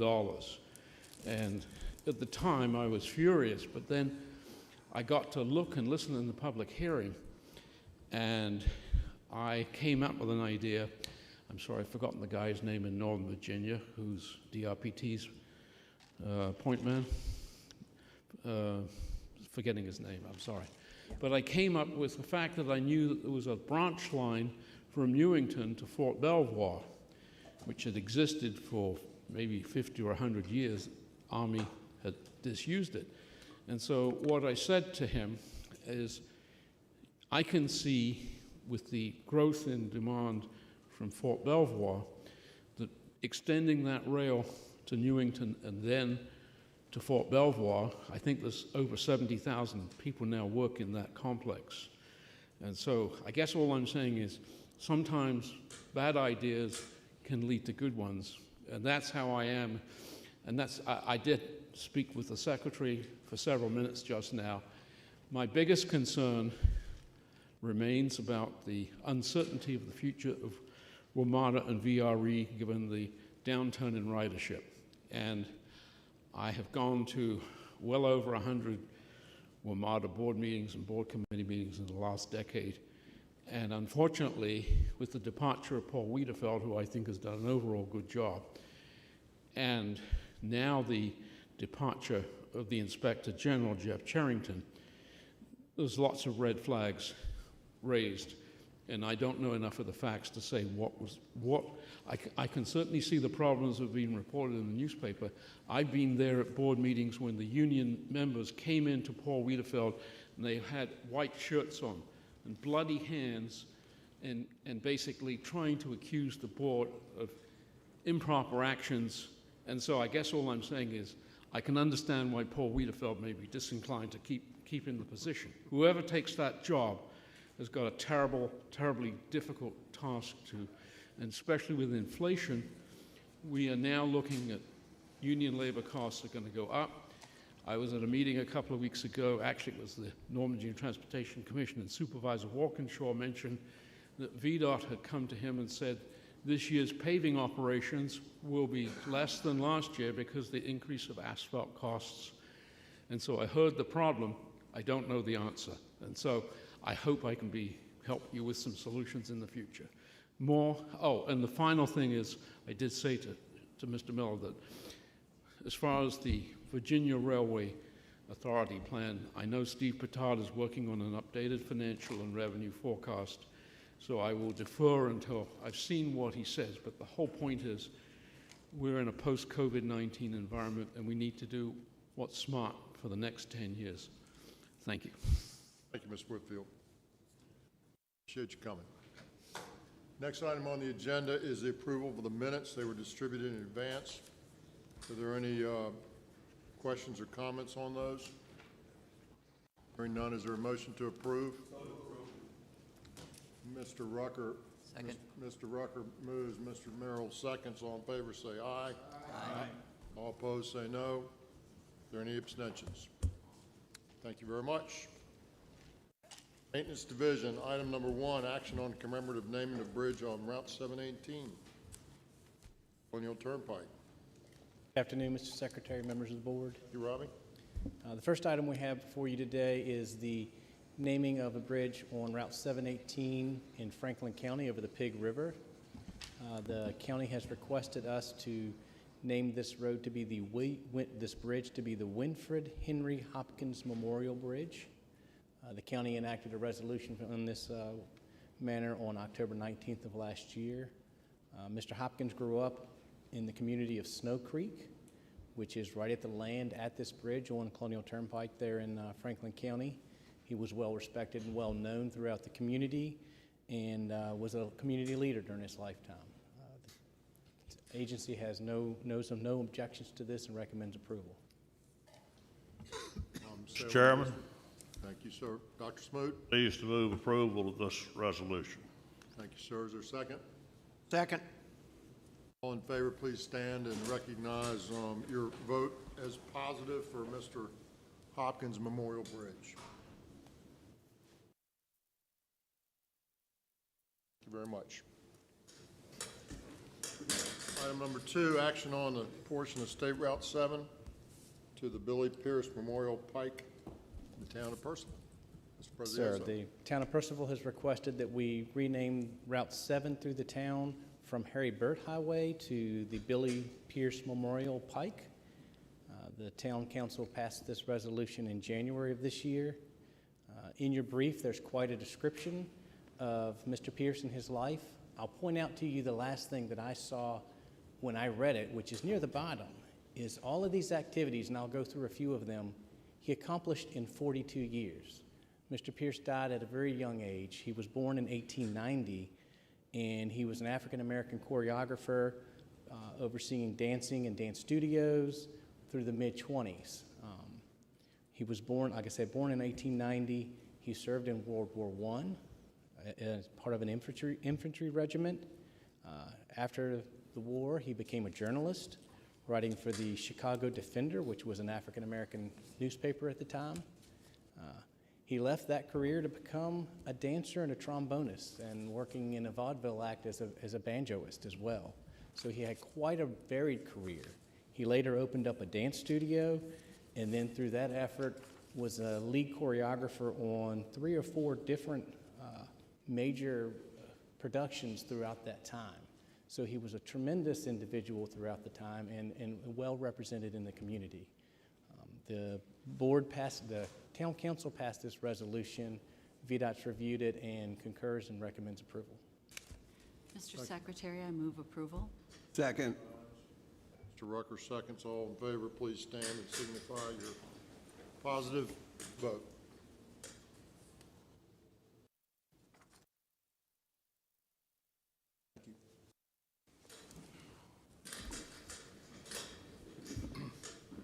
Item number 3, Ms. Pryor, action on the 22-27 6-year improvement program transfers. Yes, sir. I have my normal monthly transfers and recommend your approval of those. So moved. Second. Made that motion? Mr. Rucker. Who seconded? Signs? Any comments or questions otherwise? All in favor say aye. Aye. All opposed say no. Are there any abstentions? Thank you. Number 4, action on addition of project 6-year improvement program for 22 to 27. Thank you, Mr. Secretary. I have an amendment for 8 projects to the 6-year improvement program. 4 of those projects are funded by the Fredericksburg MPO.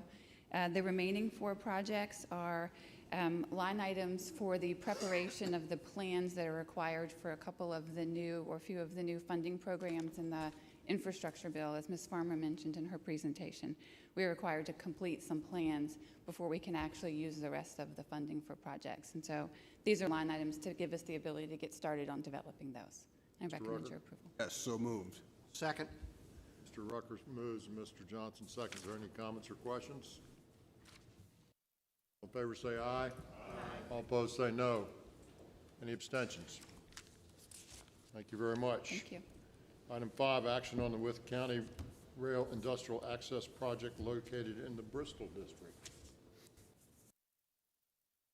Yeah, good afternoon, Mr. Secretary, members of the board. I have a resolution for approval for the Wythe County Rail Industrial Access Project, and just to completely clarify, this is the presentation you saw last month, not the one earlier this afternoon. Folks? Mr. Chairman, I'm not naive enough to believe that a glove factory in Wythe County is more important than an Oreo factory in Henrico County, but nevertheless, this does add 2,200 jobs to Southwest Virginia as opposed to 140 jobs in Henrico County. And so I respectfully move the adoption of this resolution. Second. So we have a motion and we have a second. Maybe what we ought to do is go down to Wythe County, get some Oreos shipped in, put the gloves on and eat them, and celebrate both entities. Maybe we ought to do that. I'm writing this. I will know that there are a lot of other jobs that Mondelez factory than the additional jobs being added by this, or by the proposed project. But with that, All right. vote in favor. I'm closing debate. I think we have a motion and a second, do we not? Yes. We have a motion and a second. Debate's been closed. All in favor say aye. Aye. All opposed say no.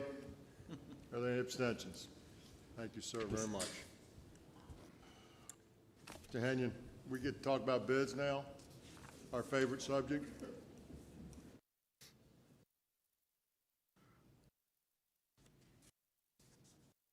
Good afternoon, Mr. Secretary, members of the board. I have 14 bids in excess of $5 million for your consideration today. First bid is order number 182, which is plant mix asphalt in Scott and Lee counties in the Bristol district. We had 2 bidders. The bids were within range of our estimate. Low bid was $5.8 million, and BizAc was the vendor. Secretary, I move approval of this bid. Second. Mr. Folks makes a motion. Mr. Rucker seconds. Is there any comments or questions? All in favor say aye. Aye. All opposed say no. Are there any abstentions? Thank you very much. Number 186. Number 186 is a plant mix project in Bristol District. We had a total of one bidder. The bid did exceed the range of our estimate. Our low bid was $7.2 million, and the contractor was W&L Construction and Paving. Secretary Miller, I move approval of this bid. Second. Mr. Folks moves, Mr. Johnson seconds. Are there any comments or questions? I would like to, in the future, see what the evaluative estimate is. It's not on here. For any of them. Evaluative or the The low bid. Am I missing it? Estimate. Rich? Mr. Chairman, the evaluative estimate is our secret estimate that we do not give out, and it's not subject to FOIA. Didn't we used to have those, though? We had the design estimate. The design, so we're not able to see that either? We can show you the design, but the design estimate may be 6 months in lag. The evaluative estimate is one that would represent current market value back to us. I think what might be appropriate, I asked the same question, sir, earlier, is why do we think it exceeded the evaluative estimate? And do we feel that it's reasonable given what we understood? So, Mr. Chairman, I do think that we can say that we typically have said that it would represent good market value back. This is indicative of where we see the market being placed. This does represent one bidder in proximity to the job, which makes it a little bit more difficult. And so ideally that would be taken into consideration when we do the evaluative estimate. But Greg, feel free to chime in. We had one bidder on this project. We also had a total of one plan holder. So there wasn't anybody else out there that was contemplating bidding that didn't. We only had one request for plans. I'm very squeamish to talk about specifics on the estimate, but it was a very near miss as to being outside of range. Mr. Chairman, may I speak to that? Sorry. That did come, I met with the district staff last week to discuss these two bids, and as it's pointed out up here, it does exceed the evaluative estimate, but only by 1% or something, a very small amount, and it was very close to the design bid. And so I think part of the problem in Southwest Virginia, I was just talking to Mr. Thrasher about it, is the lack of competitive bidders. We're really at we're beholden to both BizAc and W&L for all practical purposes. They're both reputable contractors, and I think under the circumstances, it just seems appropriate to approve this bid. And we also have the option of not awarding bids if we don't, And that was if we don't going to choose be my to. next comment. I don't remember us not awarding a bid. Have we ever turned down a bid? I think we have in my time, but can't swear to that. The whole deal is we want to make sure that our evaluative estimate is reflective of the market, right? That's what we really want to do at the end of the day.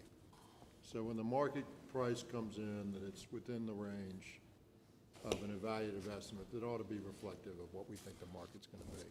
And if there's only one contractor there, that's the market, right? It's not like it's someplace we don't know where it is or what's going on there. So I know that Mr. Williams and former member Mr. Malvin worked on this. I think Mr. Kaspertz might have been in it a little bit. We worked on this a lot over the last few years, and we just need to keep working in that direction. But if you feel, Mr. Folks, that it's reasonable given your discussions and your knowledge about it, then that's comfort. And given mine, I sort of felt the same way. So, Mr. Hines, your point's well taken. All right. Not married. Mr. We both have kind of gray hair, but. It's true. A long day. All right, so we have a motion. We have a second. Everybody ready to vote? All in favor say aye. Say aye. All opposed say no. Are there any abstentions? I laugh, you should have heard the commissioner yesterday trying to give his speech in 23-degree weather, and he was frozen solid. His mouth was trembling. Next project is order number 357 in Lynchburg District. This is plant mix in Pennsylvania County. We had two bidders. We were within range of our estimate. Low bid was slightly over $7.5 million to Adams Construction, and we recommend award. So moved. A motion, do we have a second? Secretary. Mr. Dodson, you got to get in there. It's your district. Well, I was waiting for you to recognize me, but I know you like Mr. Rucker. He's like better looking than I am. I think Mr. Rucker's got somewhere to go. That's what I think. That's true. Up 95. There was a long pause. I just didn't think you were Mr. Rucker, Mr. Rucker, let's let Mr. Dodson move this. That is fine. We'll let you So second you it. withdraw your motion, okay. I won't jump in when the Fredericksburg district comes up. Okay, I move the... being a tech guy, I don't know about that. So, I move the resolution, Mr. Secretary. Thank you, Mr. Dodson. I graciously second. Thank you so much, Mr. Rucker. Any comments or questions? All in favor say aye. Aye. All opposed say no. Are there any abstentions? All right, sir. Next project. This one will be Mr. Dodson's too, okay? Order Dodson, G. you ready? Yes, Mr. Secretary. Next project is Order G21, Nelson County, Lynchburg District. This is major bridge rehab, Route 60 over the James River.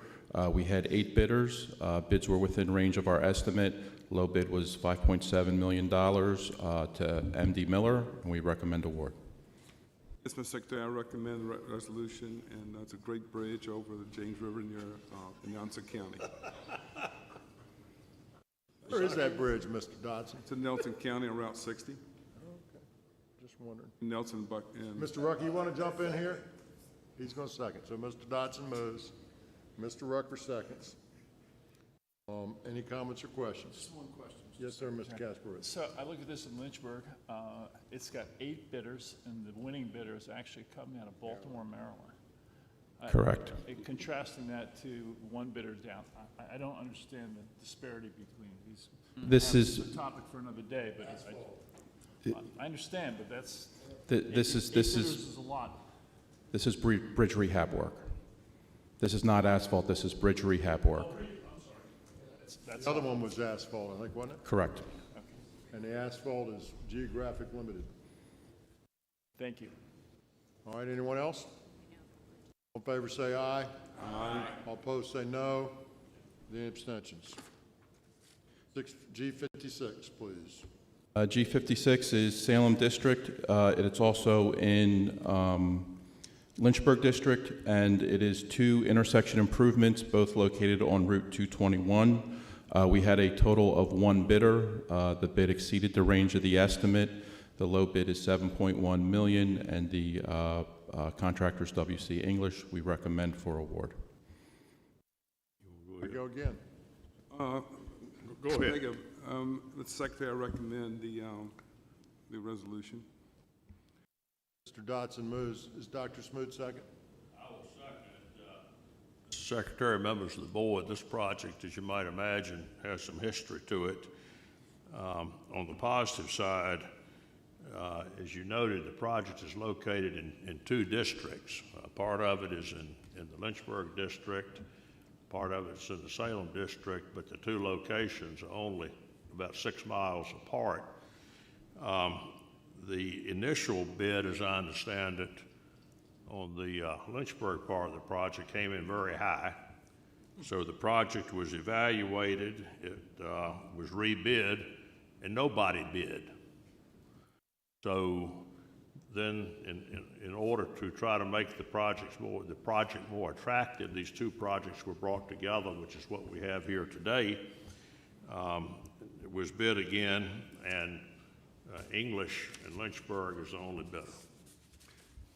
And to add on to Mr. Secretary, the projects run 2 miles each outside the city of Lynchburg, so they're very compatible. Even though it's 2 districts, they're very compatible.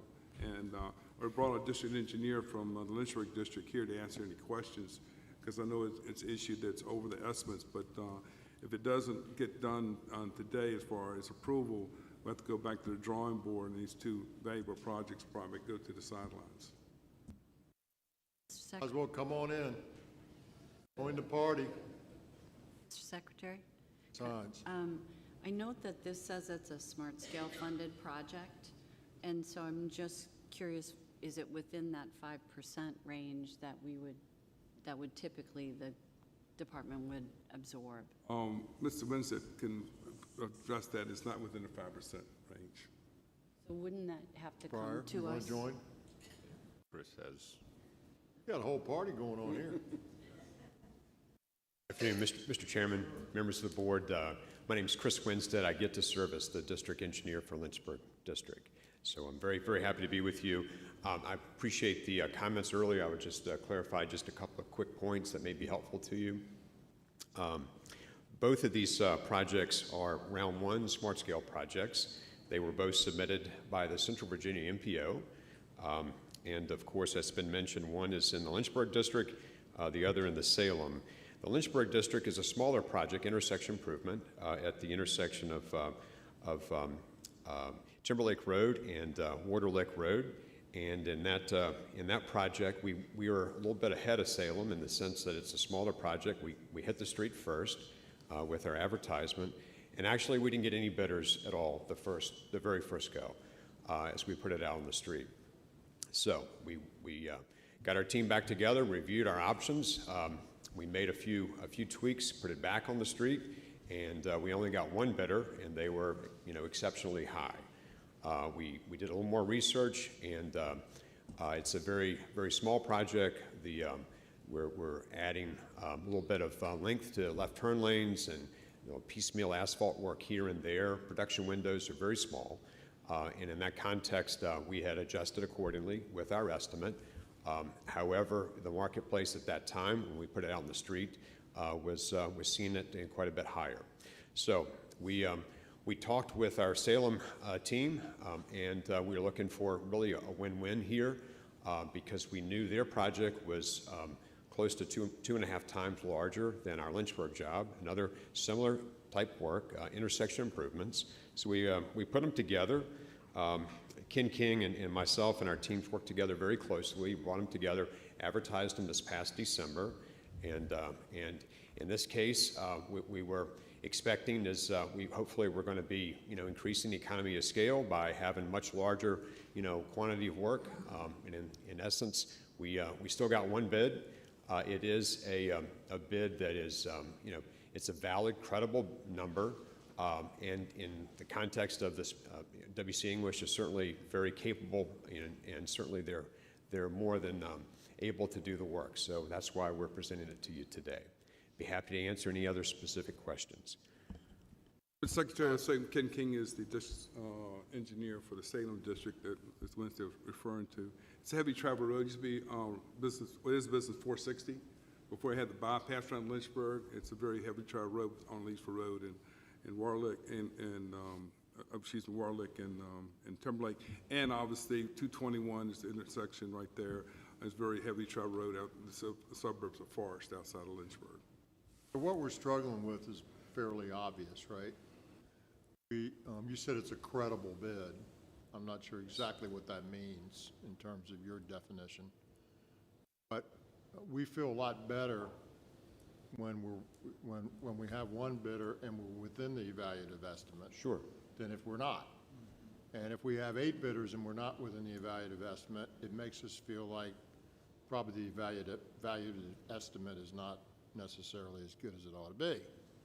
Because if all 8 of them were outside, that's different than if one of them is outside. At least that's how it looks, right? So as we spoke about the project down in the Bristol district, can you give us some help and understanding on the evaluative estimate, this being a reasonable, credible market bid? Yes, sir. Just very briefly, my team and my staff, we did not put together that evaluative estimate. We worked on the design estimate. I'm going to ask Greg to answer your specific questions, sir. Sure, and really the basis of us feeling that we have a good bid, and it reflects market, is really the history that we just walked through. This project was advertised, the Lynchburg portion of this project was advertised in 2020. It received 0 bids, received 0 attention. Nobody was interested in it. We went back to the drawing board. We put it out again in 2021, and we had one bid. Right? Yes. So the question is, why, you got one bidder, people weren't very interested in it. You finally got somebody interested enough. Their bid's outside the evaluative estimate. So what you're telling us, you've already told us once, and I hate to cut you off, but give me something additional. It makes me feel good about this. Mr. Secretary, That's what they're asking for. Mr. Secretary, I'll jump in. First of all, I think it's around $700,000 over, I believe, what the original estimate was. Is that right, Greg? Ballpark, $720,000? Don't talk about that. Well, I am. And what happened, second of all, what happened, I think we do have the funds within the 2 districts. If I could just, sir, I think what may help you is to know that the estimate that was put together by the districts going to submission to the central office for advertisement, those design estimates reflect actually a closer, in this one case, closer number to the actual low bid. And perhaps we wouldn't even be here talking to you right now. The fact is, estimators have different information they're working with, and I think in our case, we do have a credible bid. Thanks. I want to get in the party too, sir. I feel left out sitting in the back. I feel left out sitting in the back. We do think it's a credible bid, or else we wouldn't bring it to the board. And so it's tough. It was tough to get this bid. We talked with both the board members, and we did outside of the box thinking to get it more attractive to the bidding community. However, we were unsuccessful in only retaining one bid, but that bid we think is credible. So I think what we'd like to see is, are we learning anything in this process about our evaluative estimates? And is there a way to make them reflect what the market would say is the reality at the end of the day? I mean, you worked this hard, right? Correct. You worked it really hard. Correct. Which to me says that's the market. Agreed. The question is, why isn't the evaluative estimate more in line with what the market is? And I don't expect you to answer that question. It's not about this specifically. It's more about that whole process, and do we have comfort that our process is, in most of the cases, obviously, it has been. Yes, sir. So I'm hoping we have some lessons learned about when it's not.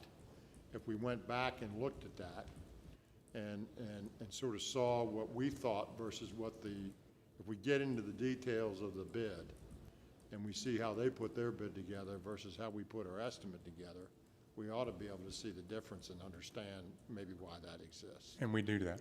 And yes. To the extent we can continue to learn, it's like that model we saw earlier that's a self-learning model. If we're doing that, then I'm happy. And I accept your fact that you wouldn't bring it here if you didn't think it was good. Yes, sir. Good value. Mr. Secretary, Does that make sense to everybody? I say what we learned, I know Lisa's everybody, but 2 districts working together, which I heard is very rare that 2 districts work together with 2 separate projects to bring under one bid. Yes, sir.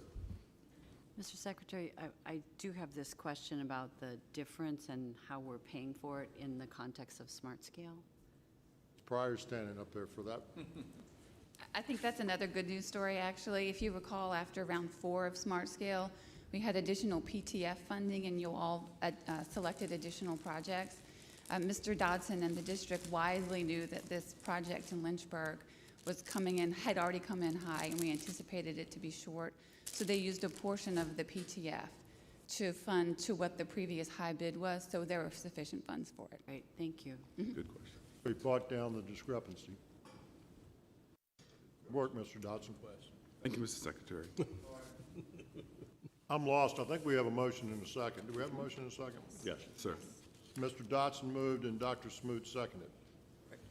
We finished. We have to vote. All in favor say aye. Aye. All opposed say no. Are there any abstentions? Thank you, gentlemen. Thank you, ma'am. Number 207. Back to you, Mr. 207 is Salem District. It's a plant mix in Montgomery County. We had one bidder. The bid was within range. Low bid was $5.4 million. Contractors Adams Construction. Recommend Dr. award. Smoot. Just make the motion. So moved. Second. Your seatmate. But, Mr. Chairman, I might say I'd be interested in comments about this. My guess is that the rapidly increasing cost of petroleum is something we're going to is going to show up in other paving projects too. Is that correct or not? It's certainly a very high probability, but do keep in mind that we do have language in our contracts that indexes the price. So there is some risk relief afforded to the contractors, which will certainly help keep those numbers from fluctuating as much as they could. I'd expect that, and I would hope that we would factor that in, right? All right, so we have a motion and we have a second. Any more discussion? All in favor say aye. Aye. All opposed say no. Any abstentions? Thank you very much. Number 492, Richmond District. 2 is Richmond District. It's plant mix in Chesterfield and Powhatan counties. We had 4 bidders. Bid was within range of the estimate at $5.2 million, with Allen Myers as the contractor. Recommend for award. Brown. Richmond moves adoption of this in line with estimates. Thank you. A second? Second. Mr. Rucker seconds. Is there any discussion? All in favor say aye. All opposed say no. Are there any abstentions? Number G18, Richmond District. This is plant mix in Henrico County. We had 2 bidders. Our low bid was within range of the estimate at $5.2 million, and Allen Myers, again, was the contractor, low bid. Mr. Brown. So moved. Second. Ms. Hines, second. Any comments or questions? All in favor say aye. All opposed say no. Any abstentions? Number 220, Salem. This is plant mix in Carroll and Floyd counties. We had 1 bidder within range of the estimate. Low bid was $6.1 million, and Adams Construction was the contractor. Recommend for award. Dr. Smoot. So moved. Second. Second. Mr. Merrill seconds. Any discussion? All in favor say aye. Aye. All opposed say no. Any abstentions? Thank you very much. Number 567, Hampton Roads. Number 567 is on the eastern shore. It is plant mix in Accomack and Northampton counties. We had 1 bidder. The bid did exceed the range of our estimate. The low bid was $5.8 million, and Branscombe was the contractor. We recommend for award. Approval. Second.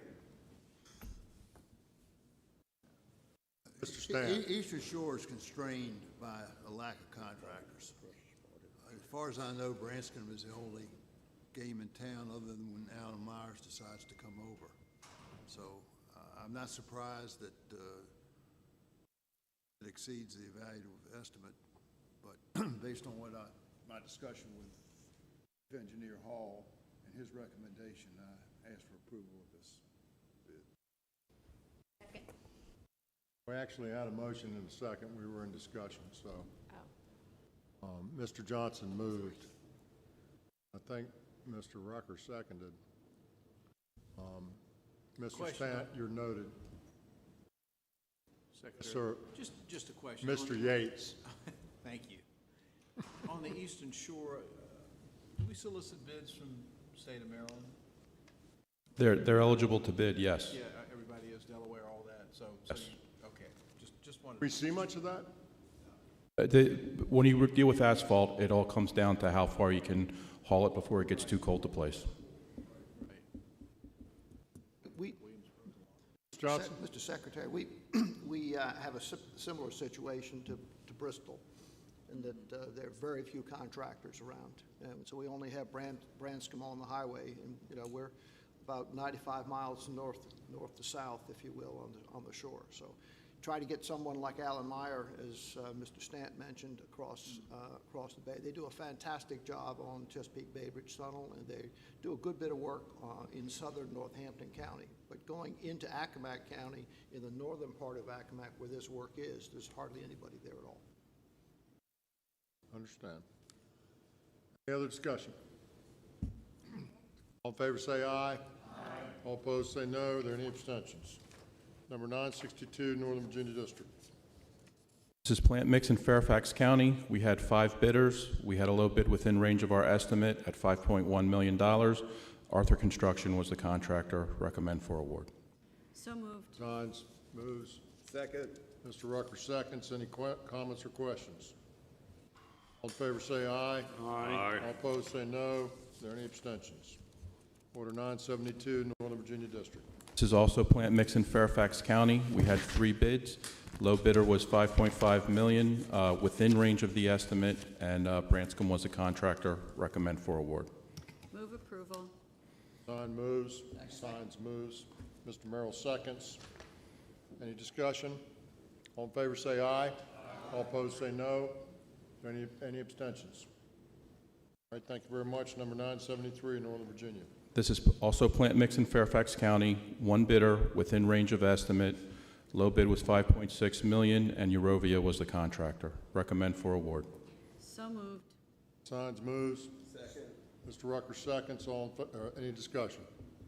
All in favor say aye. Aye. All opposed say no. Any abstentions? Number 974. No. This once again is in plant mix in Fairfax County. We had 4 bidders. Our low bid was in range of the estimate at $5.48 million, and Eurovia was the contractor. Recommend for award. So moved. Second. Signs moves. Mr. Johnson seconds. Is there any discussion? In favor say aye. Aye. All opposed say no. Any abstentions? Thank you very much. Let me say this. The vast majority of we looked at today was within the evaluative estimate. And most of the ones that weren't were in constrained places. And what I'm hoping, Mr. Commissioner, is that, and Mr. Thrasher, is that we're taking that data and cranking it back in. Because at the end of the day, if we keep bringing these back here that are not within the evaluative estimate, and they're in the same places in a constrained manner, then we're going to keep asking the same questions, right? Now, there might be other factors that we don't understand, and we'd be happy to learn about that. But I understand the problem. The problem is, in these paving projects, you don't have asphalt plants, and people don't have them everywhere. And wherever they are, that's where it is, and, you know, there's not many bidders, and small projects cost more, and so forth and so on. It costs more per unit, if you will, so forth and so on. I understand all that. I'm just hoping that we get that reeled in somehow. That'll give us some, without being stupid about it, but that'll give us some comfort, and we won't, you know, get uneasy about it. Mr. Secretary. Mr. Gasparis. It's been a long-standing challenge that we face as a board, voting to approve what effectively becomes sole source contracts, mostly on asphalt, as you pointed out. I think it would help us to understand this more if in presenting this, maybe outside of the scope of this, if we had a visualization that showed us the location of batch plants and ownership in relation to the districts where the bids are occurring. So we hear that there's no competition, and we take that at face value. I think it would help if we can actually visualize and understand that absence of batch plants in the regions that we have difficulty finding more than one bidder. I have a map of that, but it's provided by the Asphalt Association, and not everybody's a member of the Asphalt Association. Right. But it's a pretty good list, pretty good map of that. So we should be able to provide that. And Mr. Kaspowitz, I would be very glad to provide that for you, sir. Demystify much of this, so thank you. I think we determined that there was one large producer that was not a member of the association. Roger that. And there was only a few, there was a bunch of little ones, but they probably would not be in this game anyway. So I guess 2 points to that. Number one, I'd like to have the map include outside our state boundaries. So into West Virginia and Maryland and others.